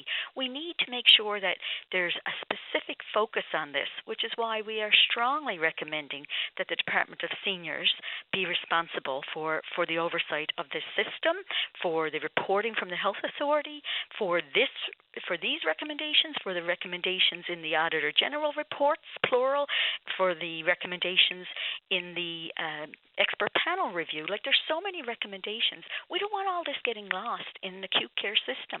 It really should be the role of the Department of Seniors. Otherwise, what's the role? It's an excellent question. When I hear that the department has been created as a standalone, then it begs the obvious question, with what priorities? Because obviously there's going to be a dovetail with the Department of Health Community Services, but it should have a very specific mandate letter and mandate going forward. So if you had your druthers to write that mandate letter, where do you start? I would absolutely take all of the components of reporting from the NL Health Services around long-term care, personal care, home support, the whole continuum of care, and I would move it to the Department of Seniors. I would give Pat Parfrey as CEO a dual reporting responsibility, so he reports to the Department of Seniors for the continuum of care for seniors and persons who receive services through the continuum, and give him the responsibility to report to the Department of Health for acute care and all the services that go with that, ear, road, ambulance, all the big pieces and the whole redesign of the health system is a massive piece in its own right. That is a big piece of work that Department of Health could be moving on, while Department of Seniors has some teeth for oversight, because if their only role is going to be to support the Department of Health, that the minister doesn't have actual staff and a legislative structure to have authority, then he's never going to have real opportunity for change. What constitutes teeth in this case? Legislation. The continuum of care legislation, not continuing care. I want to correct, right? The continuing care legislation is only long-term care legislation. Mm-hmm. But what we're recommending is the whole continuum be under one piece of legislation, like Alberta, that he's the minister responsible, that his department is the department responsible, and then he has to ensure that the oversight of all the standards, all the policies get done by the health authority. And then the other piece that's really important in all of this that many reports have now said is there needs to be public reporting. I know this morning as we speak, the Public Accounts Committee is talking about personal care homes in the House of Assembly. And I understand the Health Authority, the NL Health Services, has put together some sort of a process around reporting and compliance and those kind of things, which is great. But until we get it outside of government, how can we ever have strong confidence? And every report has said it. It needs to be public reporting. And that's why I think the NL Council for Health and Quality Performance, that the Health Accord was supposed to be developed, supposed to report to the House of Assembly to give it independence, that structure then, and that is the same structure they have in Alberta. So, NL Health Services, the Health Accord already looked at Alberta. They already supported this as a model. So why aren't we seeing the development? And the Department of Seniors would report to that group who will report publicly. So we can all feel confident that this is independent reporting.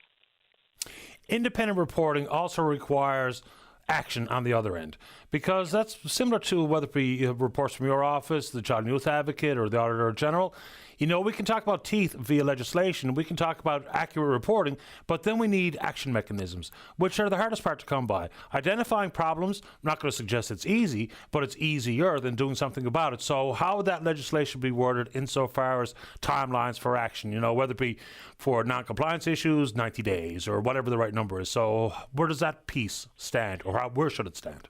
Yeah, absolutely. I couldn't agree with you more. And so if often in this province, we take other provincial legislation and we mirror it.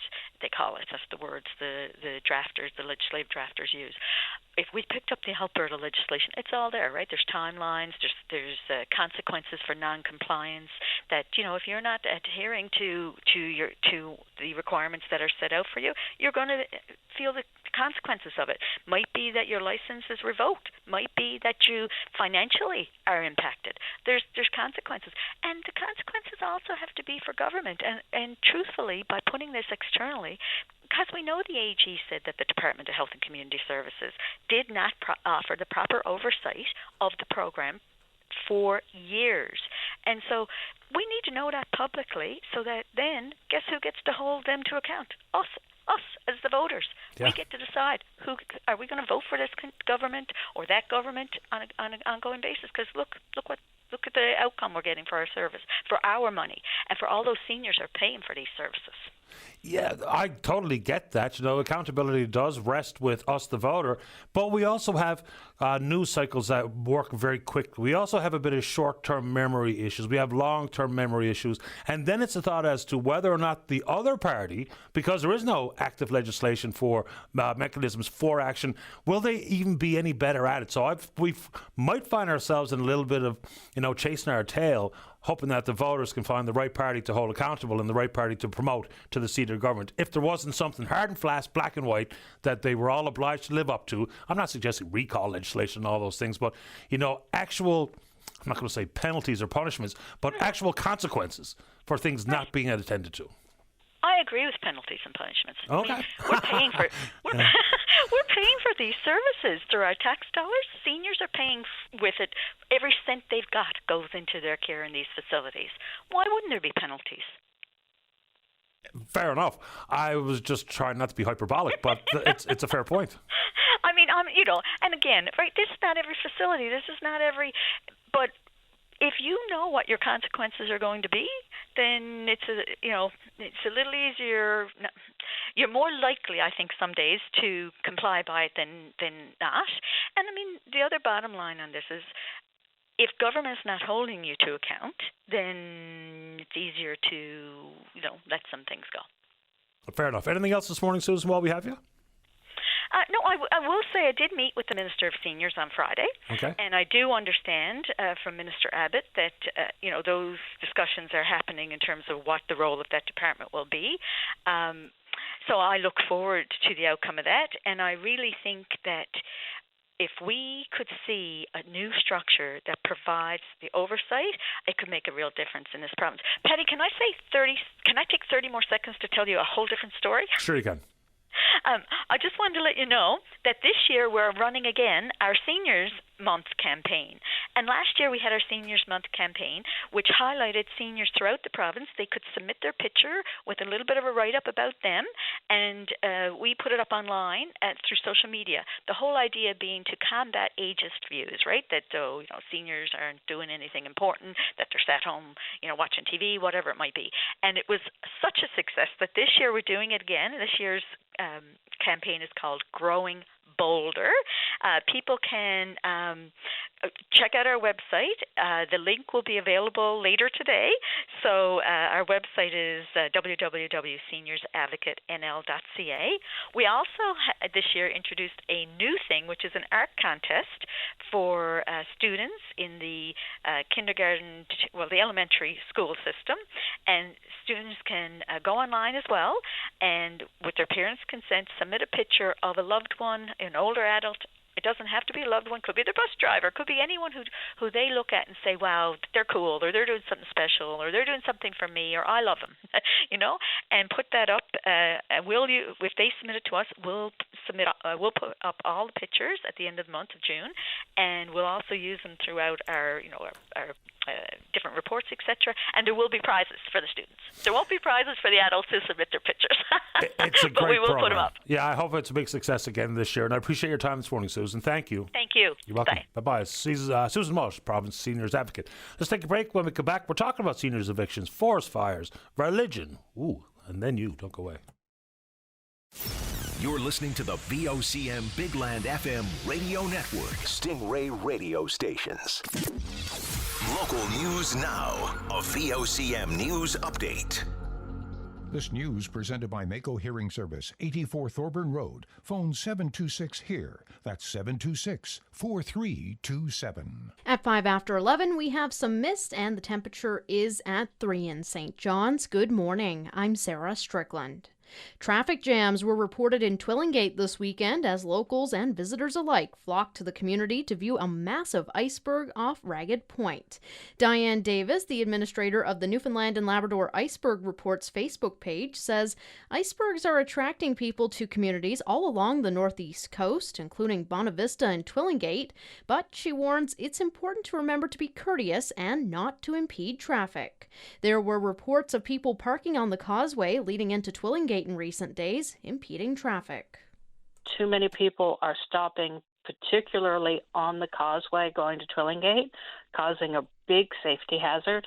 Vehicles and people on I don't know if it's an 80 or a 60 kilometer zone, they're inside the guardrails on the road. And part of it is the excitement of that's the first iceberg they saw. Park at the end of the causeway. Get off the road. She says in order to see the massive iceberg everyone is talking about, turn left into Bayview instead of driving straight along the highway. And take a coastal route up to Twillingate.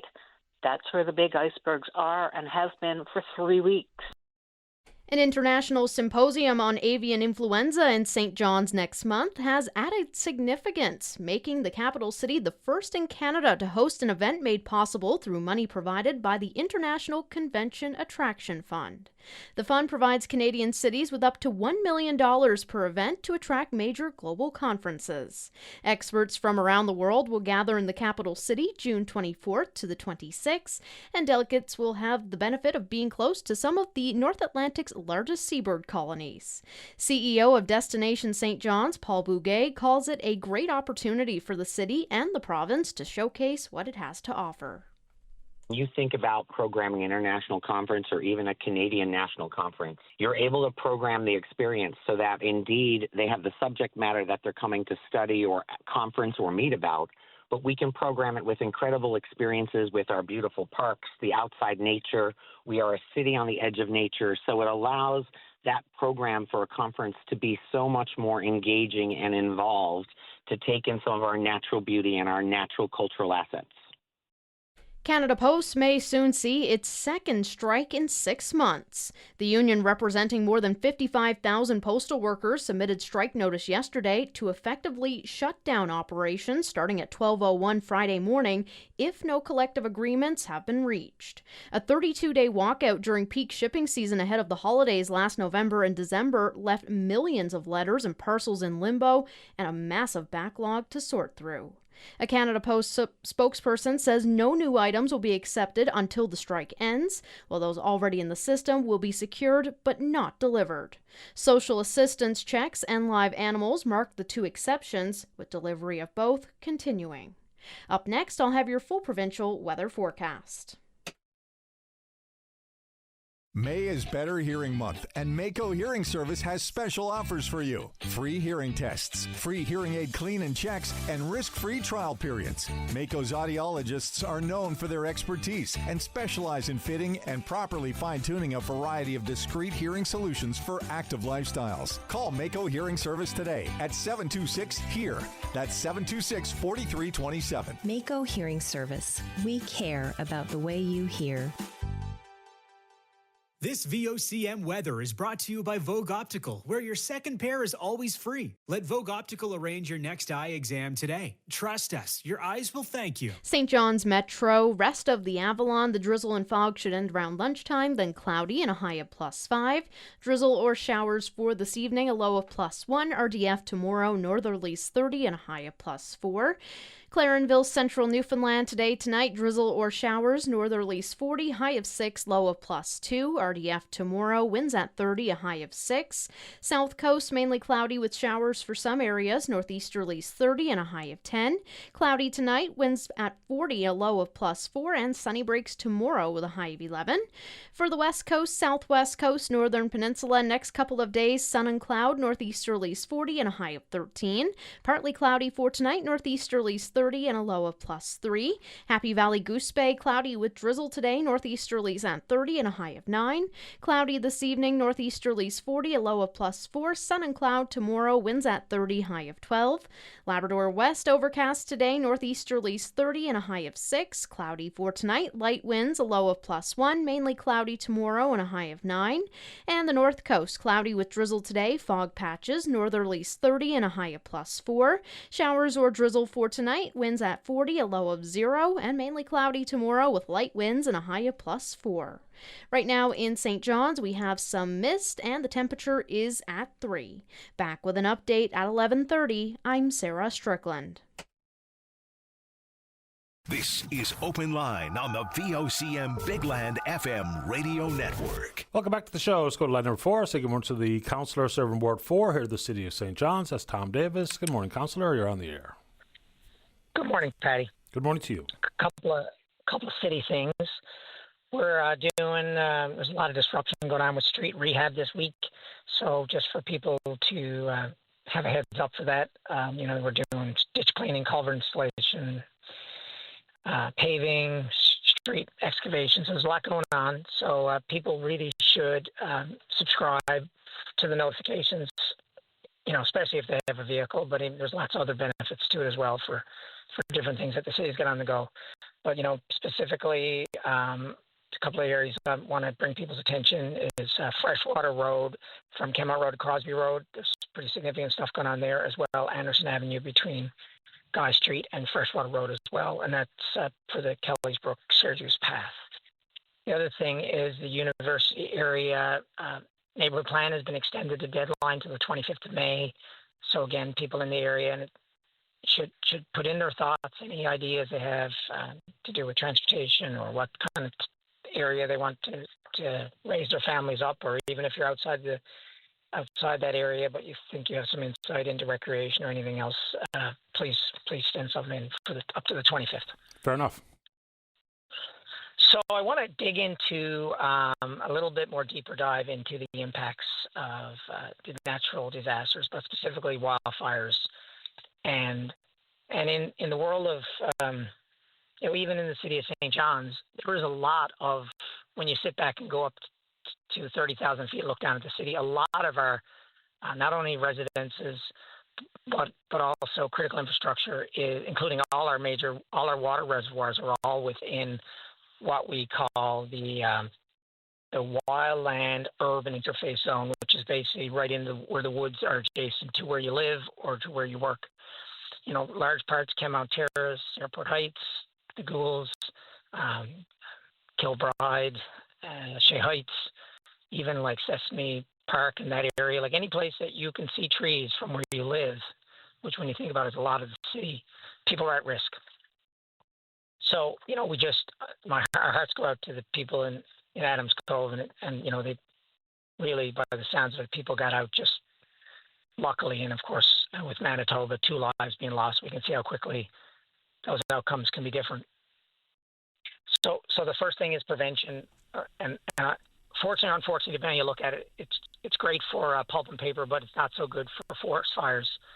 The spruce and the fir trees that are very predominant in Newfoundland, there's a lot of sap in their branches.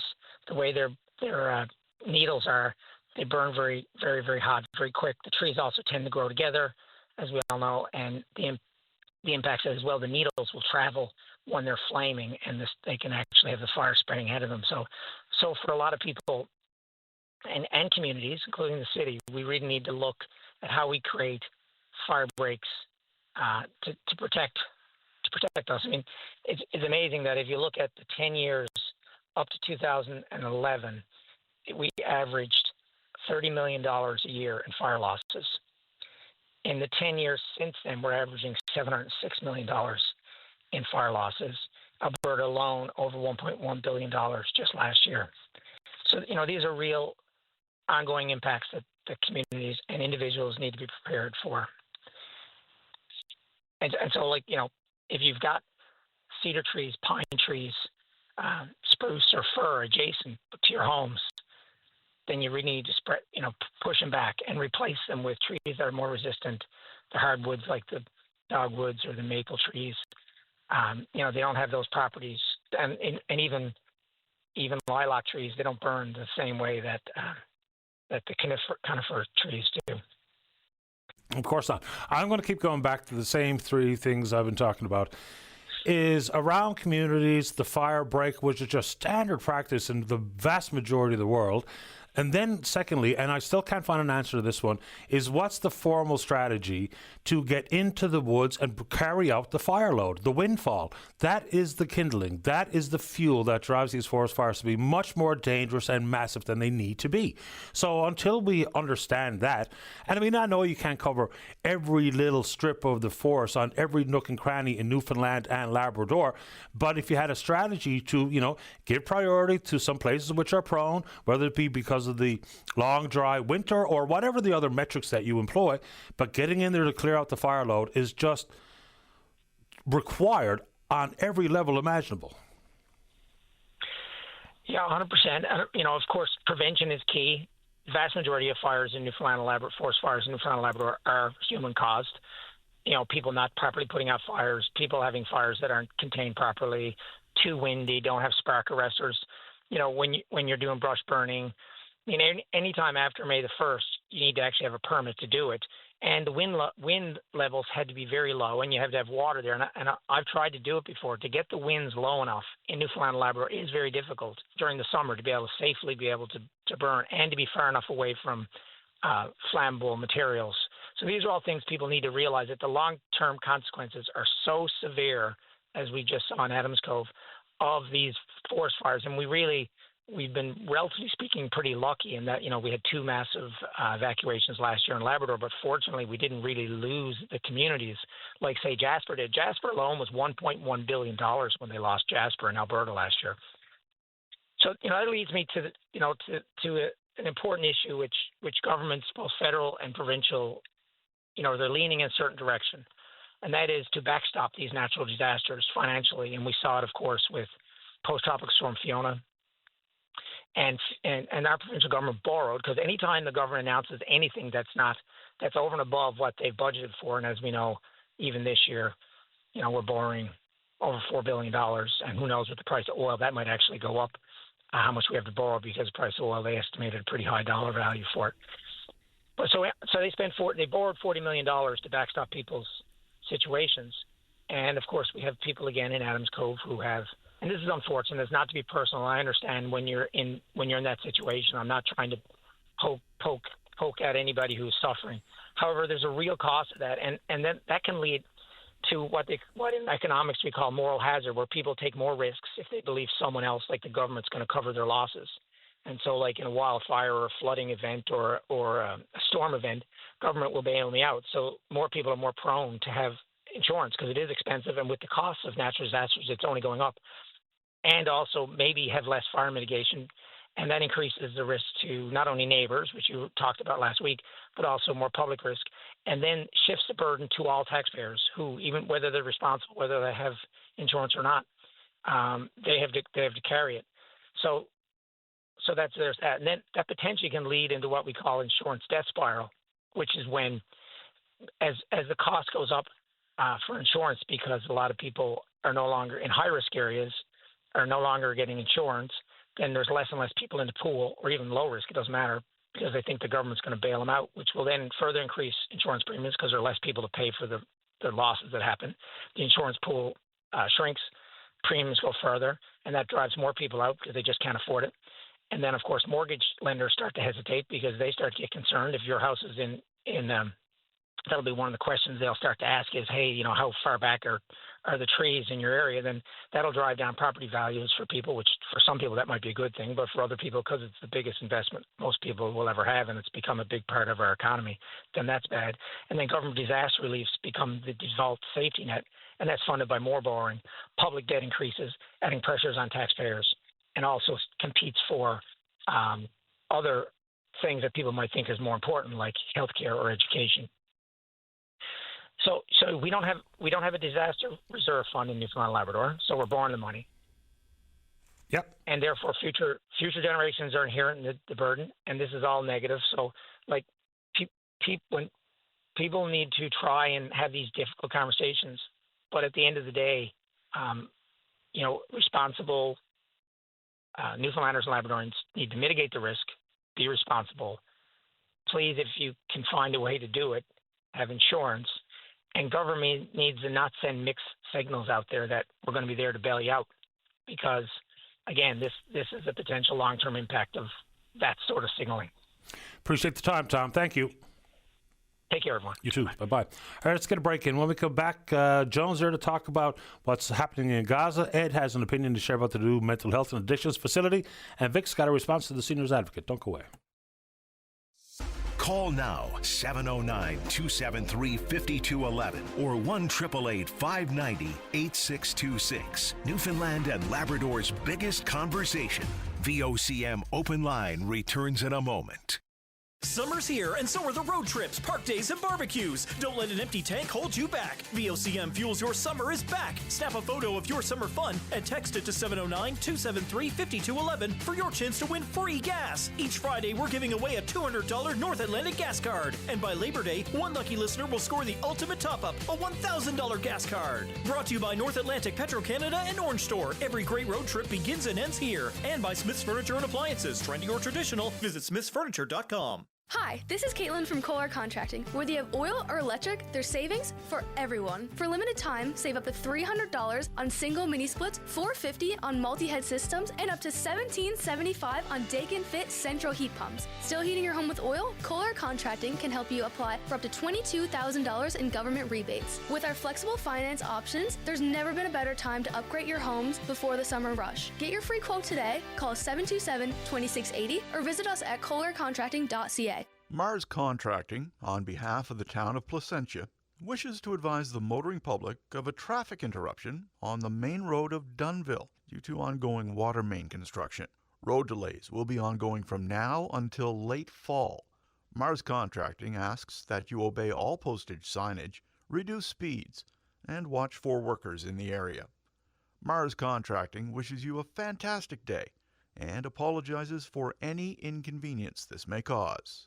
I'm Jeff Budden, and I'm pleased to announce my partnership with Will Hiscock in Budden Hiscock Lawyers. I'm Will Hiscock. Jeff Budden and I have been working together for over 14 years, representing survivors of abuse and people injured through no fault of their own. If you have experienced abuse in a school, foster home, or have been injured in an accident, our team at Budden Hiscock Lawyers is here to get you compensation and justice. Our law firm is a team of over 10 lawyers with over 150 years of experience. Budden Hiscock Lawyers, 709-576-0077. Get ready for a day of friendly competition, teamwork, and fun with the CARES Community Dodgeball Tournament, June 20th. It's an exciting team-building activity that also gives back to your community in partnership with Dodgeball NL and CE23. Assemble your team of 6 to 12 people and get fundraising. It's all in support of VOCM CARES community services like Coats for Kids, Buddy Bear, Happy Tree, and more. Sign up by emailing vocmcares@vocm.com. Sponsored by Crombie and Cal LaCroix.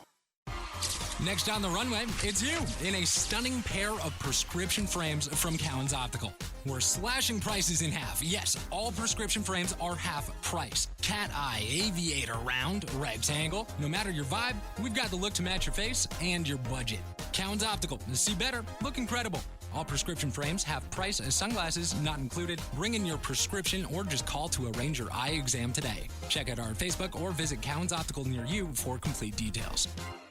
At Lean Architects, they believe design is an adventure, not just a process. They create residential spaces that spark joy and elevate your everyday life, guided by collaboration, facilitation, innovation, and experience. Lean Architects turn your dreams into a delightful reality. Imagine a home that dances with light and laughter, designed to uplift your spirit. Discover how their creative touch can transform your space. Visit leanarchitects.ca or email hello@leanarchitects.ca. Lean Architects, where every design is a joyful journey. As another springtime arrives, it's time to finally get building. All your outdoor spring projects begin at Mount Carmel Building Supplies. Pick up shingles and get that roof in top shape with ICO Cambridge Lifetime Shingles. Give your home or shed a fresh new look with new siding in a variety of colors. They stock green and brown pressure-treated lumber, along with Trex composite decking. And finish off the deck with stunning and durable Century railings. Plus, get delivery anywhere on the Avalon. Spring projects begin at Mount Carmel Building Supplies. Call 521-2730. VOCM Open Line is brought to you by Janes and Noseworthy, licensed insolvency trustees. When it comes to debt relief, do it once, do it right. Visit janesnoseworthy.ca. It's okay. This is Open Line on the VOCM Big Land FM radio network. Welcome back. Let's go to line number 1. Good morning, Joan. You're on the air. Hi, Paddy. This is my first time calling. I'm really happy to be on the show. So, I want to talk about what's happening in Gaza, the war between Gaza and Israel. It's really unfortunate, the loss of life so far. But what I want to say is this. Imagine a scenario where you have, a neighbor that has a dog and is torturing that dog. So the neighbor, I as a person would want to call the authorities to solve that situation. I find, in my opinion, that the Gazans, unfortunately, majority of some of them, I think, are complicit. Because if they know where those hostages are human beings who have been kidnapped since 2023. And some of them have died. Almost half of them have died, I believe. Sorry about that. That's okay. So, if the Gazans are really serious about ending this war, then they should release the hostages. Additionally, many people have fled the land, and the issue about them not wanting Israel to occupy the land or something, I think it's moot. It's moot because the land can always be recovered. So it's the terrorists that are telling them to stay there and be, cannon fodder for what's happening. I don't know. I personally, unfortunately, I'm unhappy with everything that's going on. I come from Nigeria, and almost constantly we have Islamic, Muslim terrorists killing Christians, taking their land. We have Boko Haram killing thousands and thousands of people, and we don't have this outcry in other countries of the world, free Nigeria, for instance. So it's all one-sided, and I really feel bad about that. I really feel so bad. So many Christians have been killed in Nigeria, and there's no outcry, blatantly so. It's really unfortunate. I do support, I want Israel to end the blockade, but then something has to happen. All the hostages have to be freed. The Gazans have to be removed from the land so that the terrorists, if they are not one with the terrorists, then they have to move for the land from that land so that those terrorists can be removed and neutralized, and then peace can return. Peace returning is a pipe dream, possibly. But insofar as other countries and the strife within being ignored, I absolutely agree with you. I mean, it was making news and headlines when Boko Haram had kidnapped all of those schoolgirls, and it was in the news for some while, and then it went away. And I think there's other countries, if we're being honest, where they have enormous internal civil war and starvation being perpetuated on their peoples. There's endless examples, which is a real sad state of affairs. Insofar as everyday Gazans and their role in, I think he used the word complicit. Let's just think about other major conflicts which have gotten global attention. Let's just say in Afghanistan. For anybody who was a regular everyday Afghan, when they were playing a role to help folks like the American soldiers and Canadian soldiers or what have you, acting as interpreters and informants and the like, when they were identified, afterwards, they paid with their life. So I would imagine when Gazans know the history in other parts of the world, where if you are complicit in aiding anybody who's trying to come to your aid, that would be you signing your own death certificate. So I'm sure some of that goes through people's minds. Also, half of the population of Gaza under the age of 18. Hamas were so-called, quote-unquote, elected 18 years ago. So that means half the population had no say in who the so-called governing party is, which are absolutely terrorists, and I think we should all be able to justifiably agree with that term. So I think there's a lot to the complications. And I'm not justifying one side or the other, because the hostages have been taken and they should indeed be returned. But the everyday Gazans' role in that, I think they live in a perpetual state of fear, whether it be at the hands of the Israelis and or the terrorists at Hamas who live amongst them and rule their everyday life. Then they should flee the land. Like every other refugee, they should flee the land. Many have. And then when it's all over, they will come back. They'll come back. The surrounding nations are Muslim nations. And I don't know why, and I'm sure it's on everybody's mind, why can't these people, the surrounding Muslim nations, Egypt, Jordan, take these people? I think they said the terrorists are telling people not to leave because of a fear. But then that was how Israel was resettled into where they're occupying now. They were, their crusades and all of that drove them out to everywhere in the world. But then eventually they came back. So when it's all over, they can come back to the land they claim it is, that is theirs. And then the two-state solution can eventually happen. But unfortunately, terrorists will remain terrorists. It's difficult. It's an ideology. It's a religion. They will remain terrorists. It's a lot complicated, and I can't say it on radio, but there is an ideology that cannot be removed from certain people. Infidels are infidels, right? That's how some people see other people that are not in their religion, and they can be killed. We've had, like in my country, Kaduna, they had so many uprisings, neighbors that we were, close together. When those uprisings happened, the Muslim neighbors killed their Christian neighbors, and the truth has to be told. And they were friends before, but when the call for jihad rises, there is only infidels and fidels, and that's the truth. That's true. Because we have experienced it in Nigeria. So this is what we know. This is our experience. And I think it's the same wherever. Very quickly before I have to get to the news, Joan, and I appreciate your time this morning, the concept of leaving so that Hamas can be dealt with, eradicated, whatever the word is, I think the big question would be, come back to what? Because it very much feels like this is going to be the opportunity that the Israelis have long wanted, and some of their key supporters, including the United States, they're going to colonize that land. There might not be anything to come back to, which I think is probably as likely as any other possibility of what has been proposed for decades insofar as a two-state solution goes. I think leaving now, this might be the end. I mean, I just saw a former Israeli politician, and he was being interviewed on, I think it was Al Jazeera. And one of the quotes that came from him was, every child, every baby in Gaza is an enemy. The enemy is not Hamas. We need to conquer Gaza and colonize it, and may not leave a single Gazan child there. There is no other victory.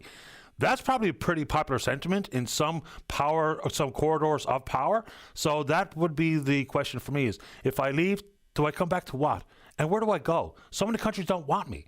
So it's obviously much more complicated than I understand, I would suggest. But Joan, I appreciate your time. Very quickly, how long have you been in Canada from Nigeria? 7 years. Welcome to the province. Welcome to the show. Thanks for doing it. Thank you. You're welcome. Thank you Take so care. much, Patty. All right. Mhm. Bye-bye. Okay, let's take a break for the news. Don't go away. Local news now. A VOCM news update. This VOCM News is brought to you by Horizon Laminates, your local countertop manufacturer, right here in Newfoundland. Just a few minutes after 11:30, we still have some mist in St. John's. Temperature is at 3. Good morning. I'm Sarah Strickland. Canada's annual inflation rate was 1.7% in April, down from 2.3% in March. Statistics Canada says the annual inflation rate was 1.7% in April, down from 2.3% in March. Gasoline prices fell 18% year over year, thanks mostly to the federal government scrapping the consumer carbon price.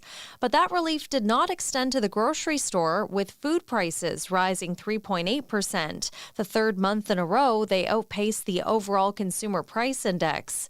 The April inflation figures come a little more than 2 weeks before the Bank of Canada is set to make its next interest rate decision on June 4th. Michelle Zadikian, The Canadian Press. NAPE is echoing the concerns of others about increased incidents of violence in the healthcare system. Earlier this month, a patient trashed the triage unit at the Health Sciences after becoming violent, sending equipment and furniture flying and forcing staff and patients to flee. Last week, a woman was charged after allegedly assaulting a paramedic who had been called to help her.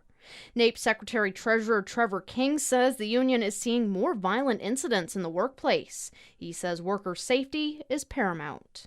The union discusses incidents with the employer each time one occurs, and while the employer is responding, there is room for improvement. There's been incidents that you see in the media, I don't know, but it's once a month, if not every week. And, obviously we speak to the employers on it immediately. We just wish that, some of it was a little bit swifter, for lack of a better word. A dietitian with Memorial University's Faculty of Medicine says it takes years to gain a full understanding of the health impacts of policies like the implementation of a tax on sugary drinks, but the effects of excess consumption are well known. Rachel Prowse was conducting research into the sugar tax and its impacts on behalf of Heart and Stroke. She says poor diet costs Canada $15 billion a year, and the excessive consumption of sugar-sweetened drinks and inadequate milk consumption represents close to 10% of that cost. Premier John Hogan last week announced his plans to repeal the tax, which was introduced to encourage people to make healthier choices. Prowse says the findings of their research is forthcoming. We've been doing research funded by the Heart and Stroke Foundation on multiple outcomes related to the tax to really understand what happened in the province. Did it change prices? Can we expect a behavior change? Could you expect a health outcome? And when you have these real-life policies, it takes years to start to see some of the things. So we will have a report coming out in the next few weeks. That's, 3 or 4 years of work. Drivers may find it frustrating, but the capital city says there is good reason why it relies on grind and patch for road maintenance. The work of cutting out damaged pavement and filling in the gaps begins apace each spring. St. John's has some 1,400 lane kilometers of road to maintain, and not all can be rehabilitated at the same time, according to Mayor Danny Breen. For that reason, says Breen, grind and patch is effective in that it does fill in smaller patches until full rehabilitation can be done. Because there's factors involved in that. For example, you might have a street that is awaiting cost sharing with on bigger projects for underground services. So you wouldn't go in and pave a street knowing that you're going to be tearing it up very soon to replace some of the underground services. So all that is taken into account. Up next, your weather forecast. Imagine a kitchen where style and function beautifully embrace. With Horizon Laminates, your dream space becomes reality. Located in Donovan's Industrial Park, they're Newfoundland's only complete countertop manufacturing and fabrication facility. With over 100 laminate colors in stock, they've got you covered. But that's not all. Horizon Laminates now offers a wide selection of flooring, laminate, vinyl, plus backsplash tiles, sinks and faucets, everything you need to transform your space. Visit their updated showroom at 47 Sagona Avenue and experience the true difference at Horizon Laminates. This VOCM weather is brought to you by Vogue Optical, where your second pair is always free. Let Vogue Optical arrange your next eye exam today. Trust us, your eyes will thank you. St. John's Metro, rest of the Avalon, drizzle and fog ending, then cloudy this afternoon, a high of +5, drizzle or showers this evening, low of +1, RDF again tomorrow, high of +4. Clarenville Central today, tonight, drizzle or showers, northerlies 40, high of 6, low of +2, RDF tomorrow, high of 6. South Coast, mainly cloudy, some showers in some areas, northeasterlies 30, a high of 10. Cloudy for tonight, a low of +4, sunny breaks tomorrow, high of 11. West Coast, Southwest Coast, Northern Peninsula, next couple of days, sun and cloud, northeasterlies 40 and a high of 13. Partly cloudy for tonight, a low of +3. For Happy Valley Goose Bay, cloudy with drizzle today, northeasterlies 30 and a high of 9. Cloudy this evening, winds at 40, a low of +4. Sun and cloud tomorrow and a high of 12. Labrador West, overcast today, northeasterlies 30 and a high of 6. Cloudy for tonight, light winds, a low of +1. Mainly cloudy tomorrow, high of 9. And the North Coast, cloudy with drizzle today, fog patches, northerlies 30 and a high of +4. Showers or drizzle tonight, winds at 40, a low of 0, and tomorrow mainly cloudy, light winds, and a high of +4. Right now in St. John's, we have some mist, and the temperature is at 3. I'll be back with all the news of the day at 12 noon. I'm Sarah Strickland.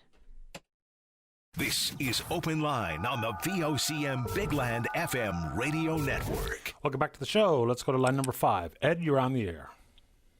How are you doing this morning? I'm doing okay. Thanks. How about you?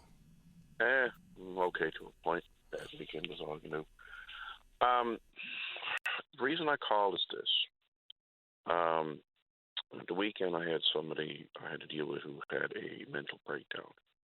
And at a certain point, you can only do so much. So unfortunately, police had to be found. Because they became extremely violent and, very violent. They were sent over to the new Waterford Hospital, which is over the health science area itself. They were over there for, I'm going to say, pretty well, almost 8 hours, pretty much, right? And at that particular facility, which actually we shouldn't have just one facility. There should be multiple facilities, because years ago, you had facilities at the health science, you had St. Clair's, and you also had the Waterford. So you had 3 locations. And now you only got one, right? The old Waterford Hospital is much bigger and larger. The new one is even smaller than the old Waterford Hospital. Fewer beds. There's still some psychiatric services in other hospitals as well, like, for instance, eating disorder, inpatient at the health sciences and stuff. So there is more than one, but small scale. Yeah, extremely small scale. Right. I mean, I remember years ago that St. Clair's had an entire floor itself that was specifically for psychiatric people itself, right? Same thing with the health science. They had an entire downstairs basement for that. I think it was the 3rd floor, wasn't it, at the health sciences? No, downstairs in the basement. No, downstairs in the basement. So you had 3 facilities for people to go to get help and psychiatric problems and stuff like this. Now we only have one. So many people went over to the health science itself, or I was going to say New Waterford Hospital, there the weekend itself under police escort. Some were physically under police escort. You know, I know of 3 people that went over there, brought over there by the police. And every single one of them, after hours and hours and hours and hours and hours of waiting, were told, yeah, we have no beds, we have no one to help you. And they had to leave. Now, we know for a fact, even from the news report just then, there's physically more violence in the workplace. As you know, the health science itself, the triage unit was trashed one day by an individual itself. So we know right now, right off the bat, by just those reports by the news, that we have a serious problem on the go of people getting help, and there's no help there for them.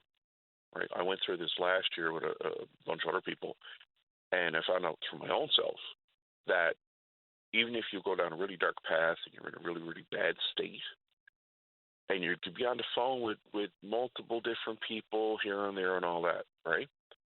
But there is no place to physically go to talk to someone one-on-one to try to get one. And I know people who have been waiting for a psychiatrist literally for over 2 years. We have a medical school who apparently cannot produce enough doctors or nurses or medical staff or psychiatrists to deal with the problem that we have here in Newfoundland itself.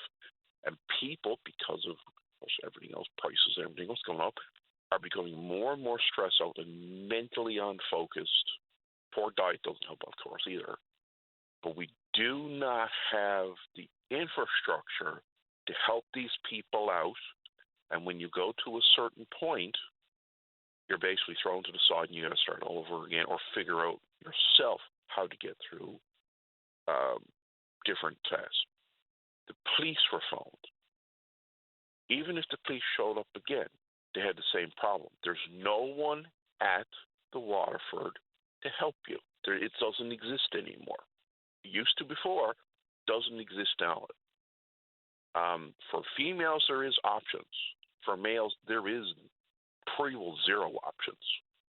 Right? I found that out for myself. Okay? Unless you know someone who you can sit down and talk to and have a conversation, you trust and stuff like that, great, fine. But we're wasting police resources on individuals who are having mental problems in a very big way. They have other things they have to deal with, especially down to Torbay the other day when you had the bear spray thing on the go. You have more and more people who are having problems. There's no help. There's zero help. Now, to anybody having a problem or getting stressed out, physically do something in your house, like clean something, go out, pick up garbage, go for a walk, do some exercises, do something else to basically spend your time instead of thinking any bad stuff or want to do something bad to anybody else. But right now at the moment, even if police come and they take you and you bring you to the Waterford Hospital right now, as it stands, there is no help there for anybody at all. It's a waste of time. It is a waste of police resources. I mean, it's ridiculous. I mean, what's your opinion is? Because it is, and even doctors agree, even security staff agree, there's no help there. What's your opinion? Well, there's help for some. The problem is capacity. And, I mean, this was always going to be the case. Fewer beds was a really difficult decision to understand, number one. And number two, like I've been saying for quite a long time here, of course, new, modern, healthy, bright surroundings are part of recovery from a mental health issue and or an addictions issue, but it doesn't change the delivery system. It doesn't change the numbers of people who are healthcare professionals. It doesn't address the long-term access to the continuum of care for mental health. So we can have a bright new building, which we had to have. I mean, the Waterford was 170 years old, but that doesn't mean that we've necessarily improved the system itself. It simply improved the surroundings. Like I said, the system is still broken. It's not fixed. It's not even getting close to fixed. So until we have a healthcare corporation get off their butts and start to realize that you have a problem that's going to get much, much worse, and I guarantee if they have one incident health science triage unit, they're going to have a bloody another one. I hate to say it, but it's going to happen again. So until they get their butts off their chair and start to realize there's a serious and major upcoming and bigger issue going on, it's just going to get worse in the health science when it comes to the emergency room. And then you're going to have, more security on hand in order to deal with people, right? And they can't do so much because they're only allowed to do so much. And then they have to call the police off from whatever they got to do, any emergency or anything at all, and then waste more government resources on going to the health science to get somebody out of the health science, which they should have had help in there in the first place. Yeah, well, upon patients being moved into the new facility, there was an altercation right off the bat. I'm usually trying to be very careful with that because we don't want to, I don't want to be coming across as insinuating that people with a mental health concern are criminals just waiting in the wings, because that's not the case at all. But you're right. No.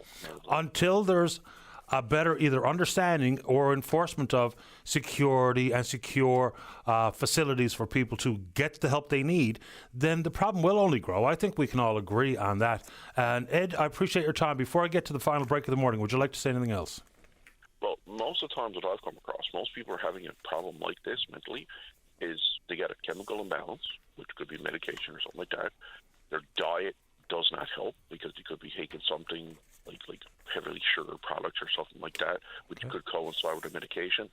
And there's a bunch of other stuff like emotional stuff from friends or family or whatever's in their particular surroundings.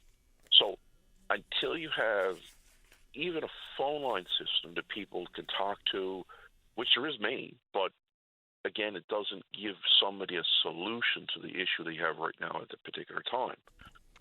So until the healthcare corporation, like I say, gets out their butt and start realizing they're going to have a major issue going on of major, bigger problems, and that will fall, unfortunately, on the people on the street too, who are just regular, ordinary folk. People see it all the time lately. Everywhere you go, in St. John's and outside of St. John's, there's issues going on. There's no help there.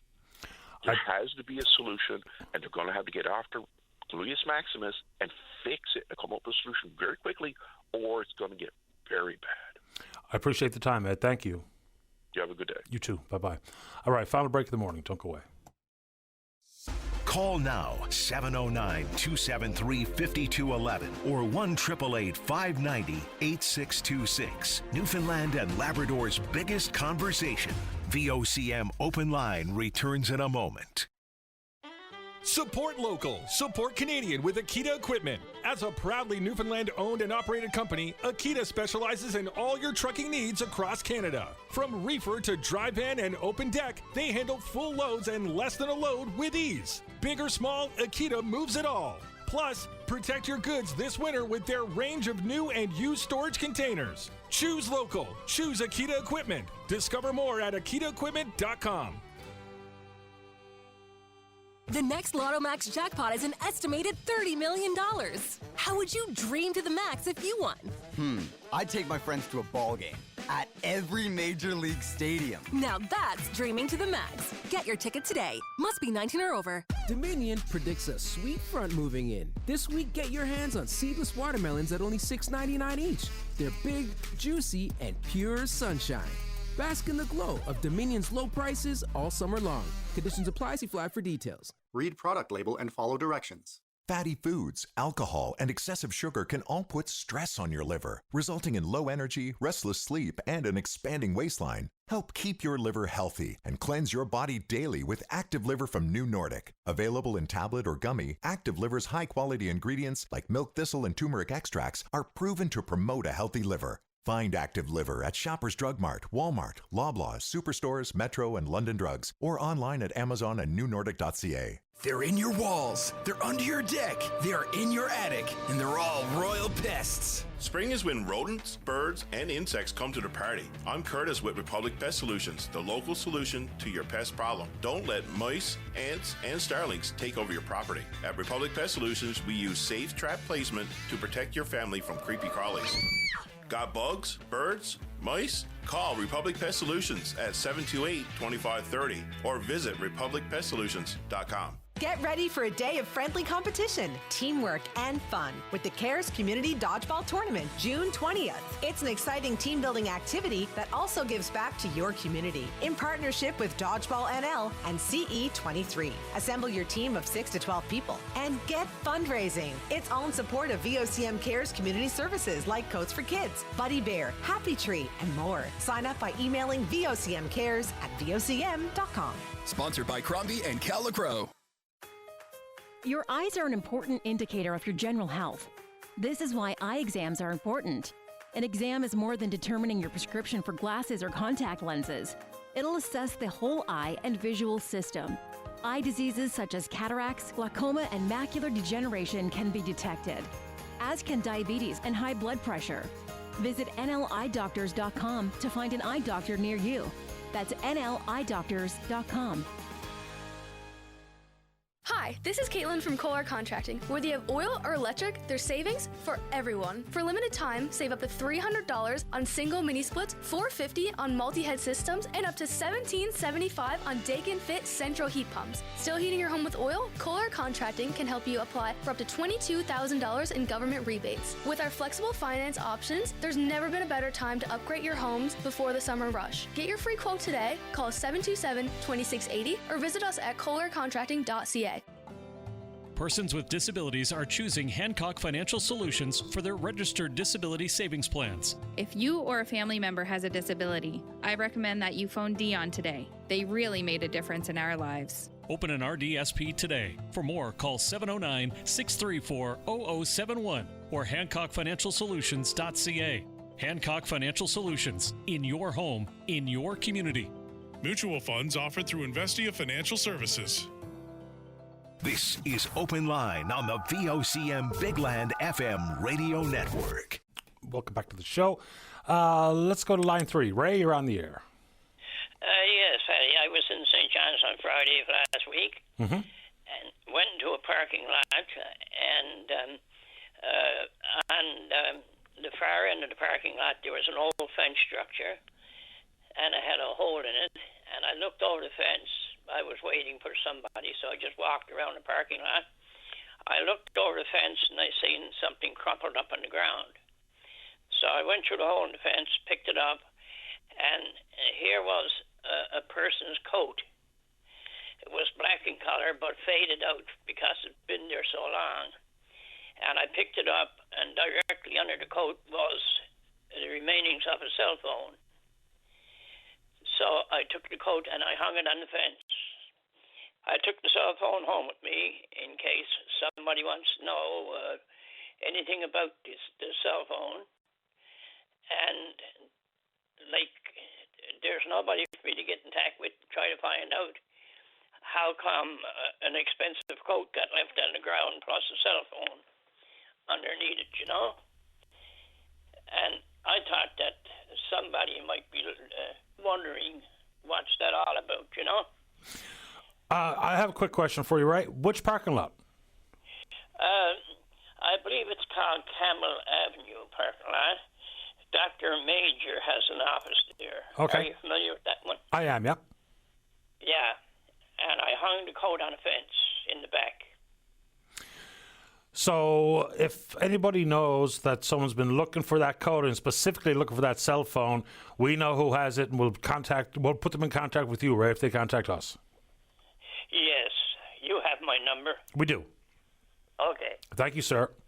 Thank you. You're welcome. Bye-bye. Final word this morning goes to line number 2. Vic, you're on the air. Good morning. Good morning, Patty, and your listening audience. Thank you for taking my call. No problem. I was listening to the seniors advocate there this morning. I think she mentioned they were looking at the model. I think it was Alberta or Alberta, probably the model of healthcare. I think, or pertaining to seniors in Alberta. So I was just wondering why they used Alberta, because I think we had, from my experience, I think I remember reading a few years ago, and I think we're getting excellent reports from the Veterans Pavilion here, there in St. John's. So I was just wondering if they look at their model, because it appears that they have an excellent model there. I understand. I know this that facility is paid for by the federal government. I think 100%. Now they also, I think of my understanding, they pay for more personal care hours than they do with say the province pay in our seniors facilities. I think she also alluded to the fact that I think she would like to see the seniors allocate, I think, the whole system or the people caring for the seniors under the seniors division. I don't know if that would make any difference or not. I understand also that once the senior is placed in long-term care or a personal care home, and they have a case manager who apparently visits them quite often, and if they had any problems, they can hear their problems. And I think also those homes do have a care plan. So I guess if the case manager obviously is visiting, well, those care plans obviously should be explained, and I'm assuming that every case is not the same. We all have they would have different care plans. No. So just quickly to the Alberta. The other view is, of course, I don't know what the problems are. I haven't heard. I didn't probably get all the points here this morning, but I don't know what the problems were really or are in Newfoundland in terms of those homes, and I'm looking forward to reading her report. Okay, just a couple of very quick ones on Alberta before we run out of time. She was actually referring to specific legislation. So independent oversight of long-term care is primarily handled by something called the Continuing Care Licensing Office. They're part of Alberta Health, but they are a standalone entity, and that's all they do. They also have legislation. Actually, the Continuing Care Act is proposed legislation, and it's a legal framework regarding compliance, licensing, enforcement. So that's what she's suggesting we should mimic or replicate here in the province. So she was been talking about legislation on that front, which they've introduced in Alberta. So that was why that reference. Okay. Well, I thank you, Penny, for taking my call. You're doing a great job. I appreciate your program, and hope you have a nice day. The very same to you, Vic. Thank you. Thank you very much. Take care. Bye now. Bye-bye. And like the part of the conversation with Susan Walsh is, it's the second step regarding legislation, whether it be compliance and licensing, all the rest of it.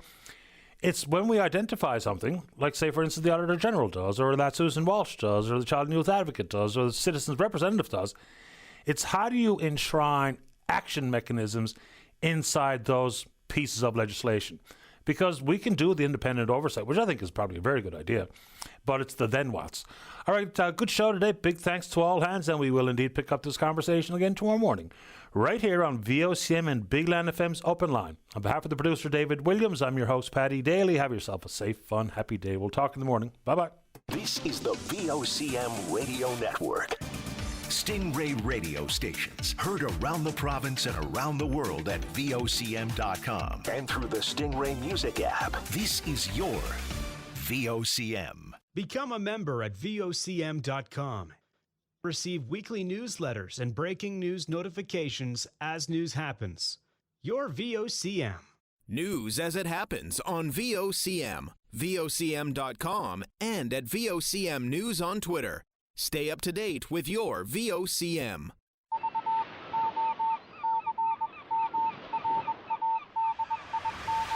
This is Newfoundland and Labrador's news leader. VOCM, local news. Now. At 12 noon, we do have a little bit of mist outside. Temperature is at 3 in St. John's. Good afternoon. I'm Sarah Strickland, and this is the Tuesday edition of VOCM at noon. In our news today, a man accused of murder and attempted murder in Hopedale on Friday appeared in a courtroom this morning far from where the crimes occurred. We'll have a report from VOCM's Brian Callahan. Canada's annual inflation rate was 1.7% in April, down from from 2.3% in March. A committee tasked with looking into the Auditor General's report on the state of personal care homes met in the House of Assembly this morning. We'll hear from VOCM Zach Power on that. Plus, we'll take a look at your full provincial weather forecast and a look at sports. But first, a man accused of murder and attempted murder in Hopedale on Friday appeared in a courtroom this morning, far from where the crimes occurred. VOCM's Brian Callahan reports. The courts put technology to good use this morning to accommodate the appearance of Michael Tuglavina. The 27-year-old Hopedale man has been in an RCMP jail cell since Friday following an attack that left one man dead and another fighting for his life. Their names have not been released, but police say they all knew each other. The mayhem triggered a brief shelter-in-place alert before police found and arrested Tuglavina, formally charging him Saturday with first-degree murder and attempted murder.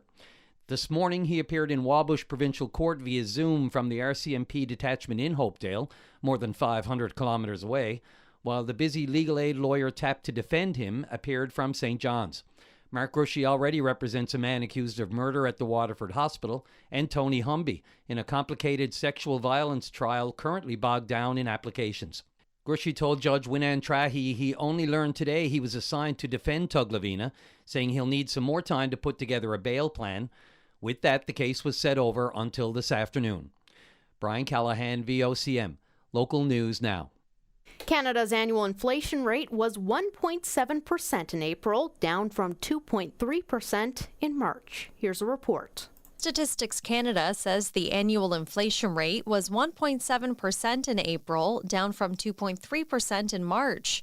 Gasoline prices fell 18% year over year, thanks mostly to the federal government scrapping the consumer carbon price.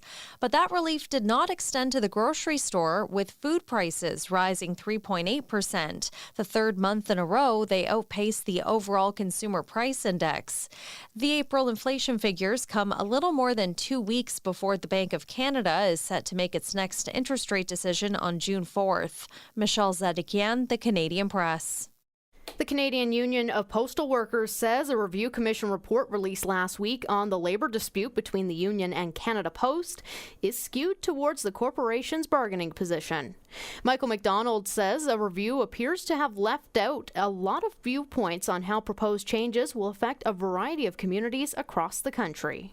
He left a lot off the table. There was a lot of submissions from the public, from municipalities, from First Nations, and a lot of that was disregarded. Some of the report was based off of a conference report from back in, I think it was 2013. I could be wrong on the year that conference report came back, but a lot of the numbers in that report had already been refuted or disputed back in the day, that they were incorrect numbers. The deadline for strike action, if an agreement can't be reached, is 12:01 Friday morning. Provincial government has signed a memorandum of understanding with the Port of Amsterdam in the Netherlands regarding the development of wind hydrogen. VOCM's Richard Duggan reports. Premier John Hogan signed the MOU while attending the World Hydrogen 2025 Summit and Exhibition. Energy Minister Steve Crocker was also in attendance. The document is an agreement to collaborate and share information on green hydrogen issues, opportunities, and potential projects. The province calls it a mirror agreement that complements a similar MOU with the Port of Rotterdam. Representatives from North Atlantic Refining, which is developing a project to export liquid organic hydrogen carriers to ports in Europe, including Amsterdam, were in attendance. Also in attendance were representatives from EVOS, a large-scale developer at the port. Richard Duggan, VOCM. Local News Now. A committee tasked with looking into the Auditor General's report on the state of personal care homes met in the House of Assembly this morning. VOCM Zach Power reports. NLHS boss Pat Parfrey, along with other senior government officials, took lines of questions from 5 MHAs across 3 parties. They're responding to a report released in April which raised some serious concerns regarding the oversight of personal care homes and the treatment of residents. Standards within personal care homes quickly became the topic of discussion within the House of Assembly. Officials with NLHS noted that most of the operational standards poised to start in September were based off a 2022 overhaul, but the authority will be making some changes. Staff couldn't answer many questions, including how many serious incidents took place since 2019, but noted that staff has been allocated and reallocated in a number of instances, and they're strengthening their policies. NLHS is hoping to have a third party to do the oversight of personal care homes, which would be monitored by the Department of Health and Community Services. It's unclear the exact cost of implementing that third party. From the House of Assembly, Zach Power, VOCM, Local News Now. NAPE is echoing the concerns of others about increased incidents of violence in the healthcare system. Earlier this month, a patient trashed a triage unit at the Health Sciences after becoming violent, sending equipment and furniture flying and forcing staff and patients to flee. Last week, a woman was charged after allegedly assaulting a paramedic who had been called to help her. NAPE Secretary-Treasurer Trevor King says the union is seeing more violent incidents in the workplace. He says worker safety is paramount. The union discusses incidents with the employer each time one occurs, and while the employer is responding, there is room for improvement. There's been incidents that you see in the media, I don't know, but it's once a month, if not every week. And, obviously we speak to the employers on it immediately. We just wish that, some of it was a little bit swifter, for the lack of a better word. A dietitian with Memorial University's Faculty of Medicine says it takes years to gain a full understanding of the health impacts of policies like the implementation of a tax on sugary drinks, but the effects of excess consumption are well known. Rachel Prowse was conducting research into the sugar tax and its impacts on behalf of Heart and Stroke. She says poor diet costs Canada $15 billion a year, and the excessive consumption of sugar-sweetened drinks and inadequate milk consumption represents close to 10% of that cost. Premier John Hogan last week announced his plans to repeal the tax, which was introduced to encourage people to make healthier choices. Prowse says the findings of their research is forthcoming. We've been doing research funded by the Heart and Stroke Foundation on multiple outcomes related to the tax to really understand what happened in the province. Did it change prices? Can we expect a behavior change? Could you expect a health outcome? And when you have these real-life policies, it takes years to start to see some of the things. So we will have a report coming out in the next few weeks. That's, 3 or 4 years of work. An international symposium on avian influenza in St. John's next month has added significance, making the capital city the first in Canada to host an event made possible through money provided by the International Convention Attraction Fund. The fund provides Canadian cities with up to $1 million per event to attract major global conferences. Experts from around the world will gather in the capital city June 24th to the 26th, and delegates will have the benefit of being close to some of the North Atlantic's largest seabird colonies. CEO of Destination St. John's, Paul Bouguet, calls it a great opportunity for the city and the province to showcase what it has to offer. You think about programming an international conference or even a Canadian national conference, you're able to program the experience so that indeed they have the subject matter that they're coming to study or conference or meet about, but we can program it with incredible experiences with our beautiful parks, the outside nature. We are a city on the edge of nature, so it allows that program for a conference to be so much more engaging and involved to take in some of our natural beauty and our natural cultural assets. Traffic jams were reported in Twillingate this weekend as locals and visitors alike flocked to the community to view a massive iceberg off Ragged Point. Diane Davis, the administrator of the Newfoundland and Labrador Iceberg Reports Facebook page, says icebergs are attracting people to communities all along the northeast coast, including Bonavista and Twillingate, but she warns it's important to remember to be courteous and not impede traffic. There were reports of people parking on the causeway leading into Twillingate in recent days, impeding traffic. Too many people are stopping, particularly on the causeway going to Twillingate, causing a big safety hazard. Vehicles and people on I don't know if it's an 80 or a 60 kilometer zone, they're inside the guardrails on the road. And part of it is the excitement of that's the first iceberg they saw. Park at the end of the causeway. Get off the road. She says in order to see the massive iceberg everyone is talking about, turn left into Bayview instead of driving straight along the highway. And take a coastal route up to Twillingate. That's where the big icebergs are and have been for 3 weeks. Drivers may find it frustrating, but the capital city says there is good reason why it relies on grind and patch for road maintenance. The work of cutting out damaged pavement and filling in the gaps begins apace each spring. St. John's has some 1,400 lane kilometers of road to maintain, and not all can be rehabilitated at the same time, according to Mayor Danny Breen. For that reason, says Breen, grind and patch is effective in that it does fill in smaller patches until full rehabilitation can be done. Because there's factors involved in that. For example, you might have a street that is awaiting cost sharing with on bigger projects for underground services. So you wouldn't go in and pave a street knowing that you're going to be tearing it up very soon to replace some of the underground services. So all that is taken into account. The National War Memorial site in downtown St. John's, which includes the final resting place of the province's unknown soldier, holds sentimental and historical significance for Newfoundlanders and Labradorians. Now the landmark is being recognized by the Canadian Society of Landscape Architects with an award of excellence. The War Memorial was judged in the small-scale public landscapes category. The revitalization project was led by Mills and Wright Landscape Architecture of St. John's. Last July 1st, Newfoundlanders and Labradorians gathered at the National War Memorial to mark its centennial anniversary. The event included the laying to rest of an unknown Newfoundland First World War soldier whose remains were repatriated from northern France. Tributes are pouring in for a proud Harbour Grace native who nurtured countless athletes in a number of sports over the years. Mac Martin passed away last week, just shy of his 80th birthday. Described by Pat Collins as addicted to sports, Martin was a former CB who brought the Memorial Cup of Harbour Grace and was a builder in a variety of other sports, including soccer, baseball, and rowing. The funeral service is scheduled for tomorrow at 2 o'clock from St. Paul's Anglican Church in Harbour Grace. Time now is 13 minutes after 12 noon on this Tuesday afternoon. Coming up next, I'll have a look at your full provincial weather forecast. I'm Sarah Strickland, and this is VOCM at noon.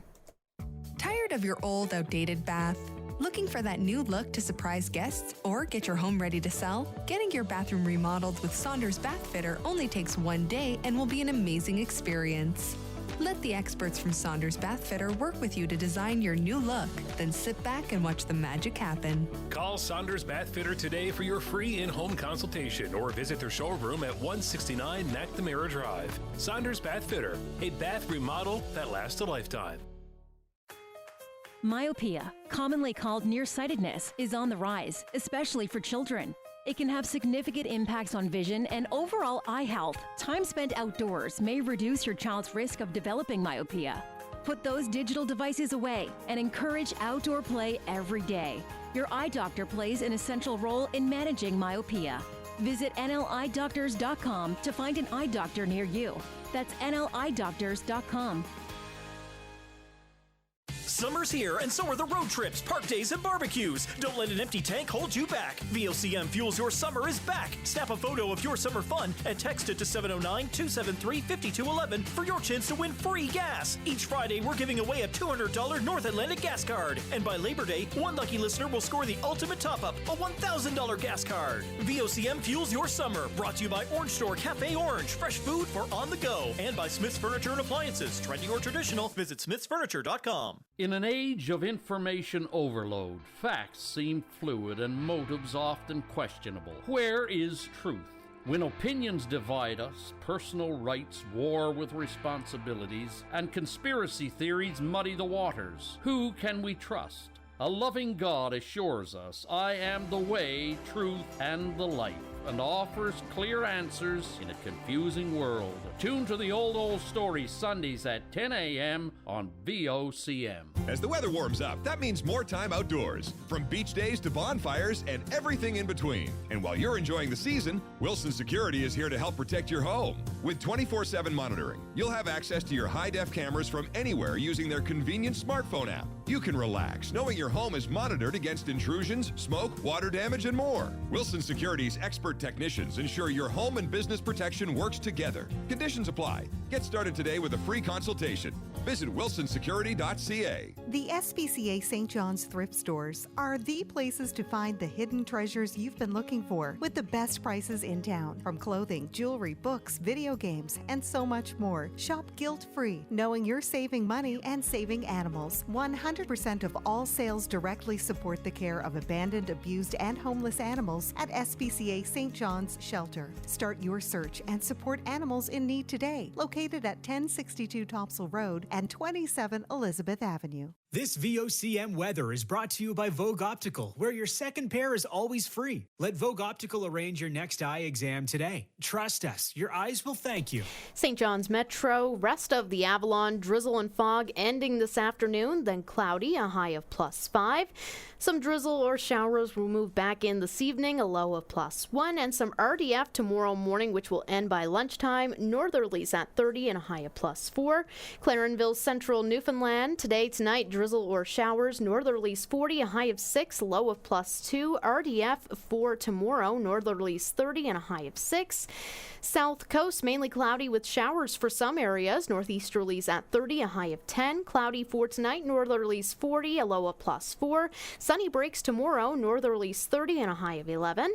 For the West Coast, Southwest Coast, Northern Peninsula, the next couple of days, sun and cloud, northeasterlies 40, a high of 13. Partly cloudy for tonight, northeasterlies 30 and a low of +3. Happy Valley Goose Bay, cloudy with drizzle today, northeasterlies 30 and a high of 9. Cloudy for tonight, northeasterlies 40, a low of +4. Sun and cloud for tomorrow, winds at 30 and a high of 12. Labrador West, overcast skies today, northeasterlies 30 and a high of 6. Cloudy tonight, light winds, a low of +1. Mainly cloudy tomorrow and a high of 9. And the North Coast, cloudy with drizzle today, fog patches, northerlies at 30 and a high of +4. Showers or drizzle for tonight, northerlies 40, a low of 0, and mainly cloudy for tomorrow with light winds and a high of +4. Right now in St. John's, it seems like that fog is starting to burn off. The mist is kind of easing off there. Temperature is at 4. Your sports news is up next. This is VOCM at noon. Coming up, your VOCM Sports Update. Get the latest and greatest information about events, players, and scores around town, around the province, and around the globe during your VOCM Sports Update. Hey, I'm Joanne with Colair Contracting, specialist in Daikin mini splits and heat pumps. Thanks for making us the #1 Daikin dealer in Canada. Are you overwhelmed about switching your heating? Don't worry. Just start by calling Colair. We offer a free in-home visit to tailor the perfect Daikin solution for your home. We also handle all the applications and paperwork too. No matter what your house type or your current heat source, we can customize a solution that saves you thousands of dollars on your heating cost. Don't wait. Call Colair at 727-2680. In the NHL, the Eastern Conference Final, Florida and Carolina. Game 1 gets underway tonight, and it's going to take place in Carolina. The puck drop tonight, 9:30 Newfoundland time, 9 o'clock in most of Labrador. My apologies, Leaf fans. I know you're still grieving after the weekend there. Tomorrow night, we have Edmonton taking on Dallas. It's Game 1 of the Western Conference Final, and that one's taking place in Texas, 9:30 Newfoundland time, 9 o'clock in most of Labrador. Western Conference Final for the NBA begins tonight. Minnesota takes on the Oklahoma City Thunder. That's led by Canadian Shai Gilgeous-Alexander. He has been one of the best, if not the best player in the NBA all year, and I think I'm rooting for him. Just him based all of his success so far this season. I'd like to see a Canadian bring home the championship there. So that game goes at 10 o'clock Newfoundland time, 9:30 in most of Labrador. Major League Baseball, the Toronto Blue Jays were idle yesterday. Another rough series there over the weekend against Detroit. Detroit has been very strong this season, and Toronto just could not keep up.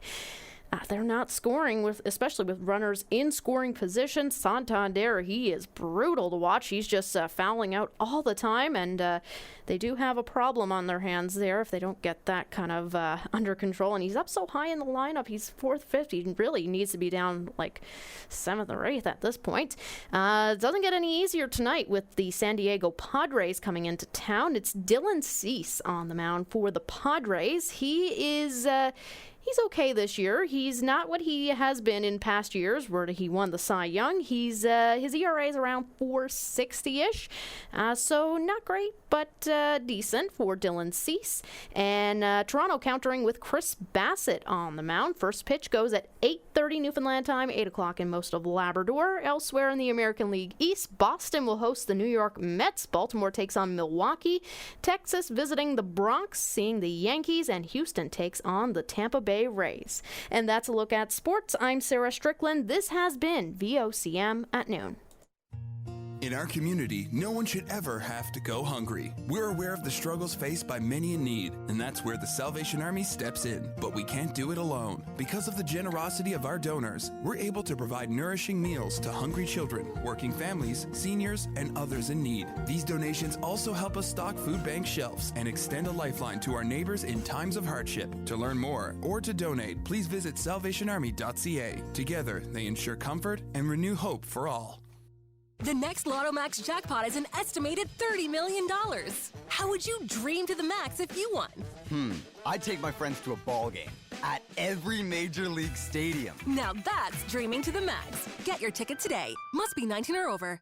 At Foodland, we locals know the secret to great barbecue. It's what we've picked for you. Our finds, your new favorites. Like 100% Canadian beef burgers made fresh in store. At Foodland and participating co-ops, we locals know summer. So come see what we've picked for you.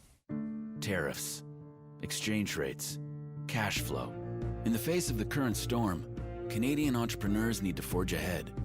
And BDC, the Business Development Bank of Canada, is with you every step of the way with strategic advice and financing solutions adapted to your reality. It's time to take action, to tackle the uncertainty, and to come out stronger. Together, let's keep moving forward. BDC, financing, advising, know-how. Come visit us at the Squid Jigger in Calvert, where the ocean breeze and stunning views await in the heart of the Irish Loop. Our homemade comfort food is as heartwarming as our friendly staff, making it worth the short drive from the city. Savor delicious homemade dishes, including gluten-free options and homemade desserts. Enjoy the cozy atmosphere, the deck overlooking the bay, and our generous portions. Call 709-432-3330 and follow us on Facebook for our full menu and entertainment events. Drop by the Squid Jigger in Calvert. Your taste buds will thank you. Welcome to Lane's Retirement Living. Enjoy chef-prepared meals, a vibrant community, and top-notch amenities, including an indoor pool, bowling alley, and a full calendar of recreation programming to keep you active and connected. And here's the best part. Move in by July 1st, 2025, and your first month is free. Call 709-895-2637 or visit lanesretirementliving.com to book your personal tour today. Lane's Retirement Living. Retirement living reimagined. On Wednesday, May 28th, show your support for a more accessible and inclusive Newfoundland and Labrador by wearing red for Red Shirt Day. Join Easter Seals NL and thousands across Canada in raising awareness for people with disabilities. Wear red, snap a photo, and share it on social media using hashtag Red Shirt Day and hashtag Easter Seals NL. Let's stand together for inclusion and accessibility, because when we break down barriers, we all win. Learn more at eastersealsnl.ca. VOCM is in the community. Hosting an event? Email the details to us. PSA@VOCM.com. This is VOCM's Newfoundland and Labrador Today. Coming up on 25 after 12 on this Tuesday afternoon. As summer approaches, concerns are growing about how many children are going hungry without access to school lunch programs. Recent data shows that nearly 40% of children in this province live in food-insecure households. That's the highest rate among Canadian provinces, tied with New Brunswick. Dan Meads is the provincial coordinator at the Transition House Association, and he was on your VOCM mornings. What are your main concerns about child hunger in the province as we look to the summer break? Well, the number one thing to keep in mind here is that almost 50,000 kids a day get their lunches at school through the Kids Eat Smart lunch program. That's a ton of children who are relying on schools as their chief form of nutrition during the day. Now, that's the first thing to keep in mind. The second thing to keep in mind is that This is a choice by the government of Newfoundland and Labrador. Other provinces don't have as many poor, hungry children as Newfoundland and Labrador does, and that's because their provincial governments take action on this issue. Instead of just providing lunches in school, they do things like increasing income support rates and making sure folks have got livable wages so that if they go to work, they make enough money to afford both food and rent, or if they're on income support, they make enough money to be able to afford those things as well. And here in Newfoundland and Labrador, our government's made the choice to allow these children to be poor and hungry every single day. And it's a big concern. We've got about 4 weeks left of the school year. And so when that school year is up, lots of us get excited. Our kids get a little extra freedom. But those children, almost 50,000 kids a day who rely on Kids Eat Smart for their school lunch program, go home to houses that the government has chosen to keep so poor they can't afford food. And that's the real concern. What happens to these kids between the last day of school and Labor Day weekend before we all start to go on back? And nearly 40% of children in the province living in food insecure households. What factors do you believe are driving these high numbers? Well, according to all of the stats, including this report that we're talking about a little bit today from Proof, it's the biggest factor are incomes. And in this case, in this province, the biggest factor are income support rates, what we used to call welfare. Here in Newfoundland and Labrador, we've got an awful lot of folks on income support that are living below 50% of the poverty line. What that means is that the government of Newfoundland and Labrador sets income support rates, and they've chosen to set those rates so low that even if they doubled them, many of the people on income support would still be living below the poverty line and would still be experiencing food insecurity. Now, they've made a choice years ago to de-index income support from inflation, which is to say, as the price of things go up, it used to be the case that income support rates go up. Politicians know how this works, you see, because their salaries are indexed to inflation and their pensions are indexed to inflations. But instead of taking the same respect that they have for their own salaries and their own pensions and applying it to our most vulnerable, instead they let the poorest in Newfoundland and Labrador fall further behind year after year after year. And so we have a new government here in Newfoundland and Labrador. Of course, Premier Hogan has just taken office. And his first order of business was to make Pepsi cheaper for people, which is one way to think about these things. And I have to admit, I was never a big fan of aggressive sugar tax. But what he didn't do was say, you know what, it's enough. We can't have 50,000 kids going to school every day poor and hungry. That's not the problem he decided to solve first, and I think that's a shame. Right. I remember speaking to you about the sugar tax, and the word that you used was it's a punitive tax. What impact does food insecurity have on children's well-being and the family life they live, and really their ability to thrive both in and out of school? Yeah, a hungry kid can't learn. That's the sentence you need to remember. A hungry kid can't learn. So when you go to school with an empty belly, unless the school is able to fill that responsibility of filling your belly for you, you're not going to be able to learn the basics that you're there to learn. So we get kids with worse literacy outcomes like we have here in Newfoundland and Labrador, worse numeracy outcomes like we have here in Newfoundland and Labrador. And then what that leads on to is an increased interaction with the justice system over time, believe it or not. And so there's a straight line from kids going to school hungry, not being able to afford food at home, out of this public policy choice, to then government spending more and more and more money down the line. We know poverty costs more than the solutions to poverty. And so once again, this is a public policy choice, right? We send these kids to school hungry, then we're surprised when they don't thrive academically. And when they don't thrive academically, they're left with few options after school. And so it's a real shame that, again, here in Newfoundland and Labrador, we've decided that it's just okay to be the province that has the most food insecurity among children in all of the country. The other thing I wanted to mention is that the highest rate of families experiencing food insecurity in Newfoundland and Labrador are among female lone parent households, so single moms.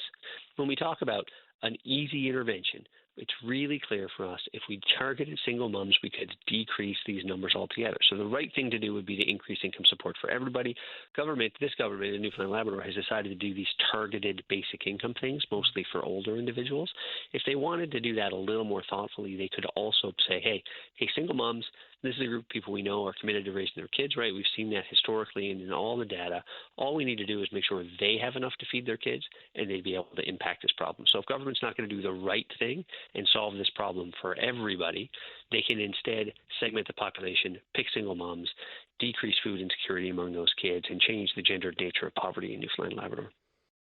And that was Dan Meads. He is the provincial coordinator at the Transition House Association on your VOCM mornings this morning, talking about food insecurity, especially when it comes to children. And as the summer approaches, how many children may go hungry because they won't have access to school lunch programs. Coming up after the break, we're going to hear from the Gander International Airport Authority on some of the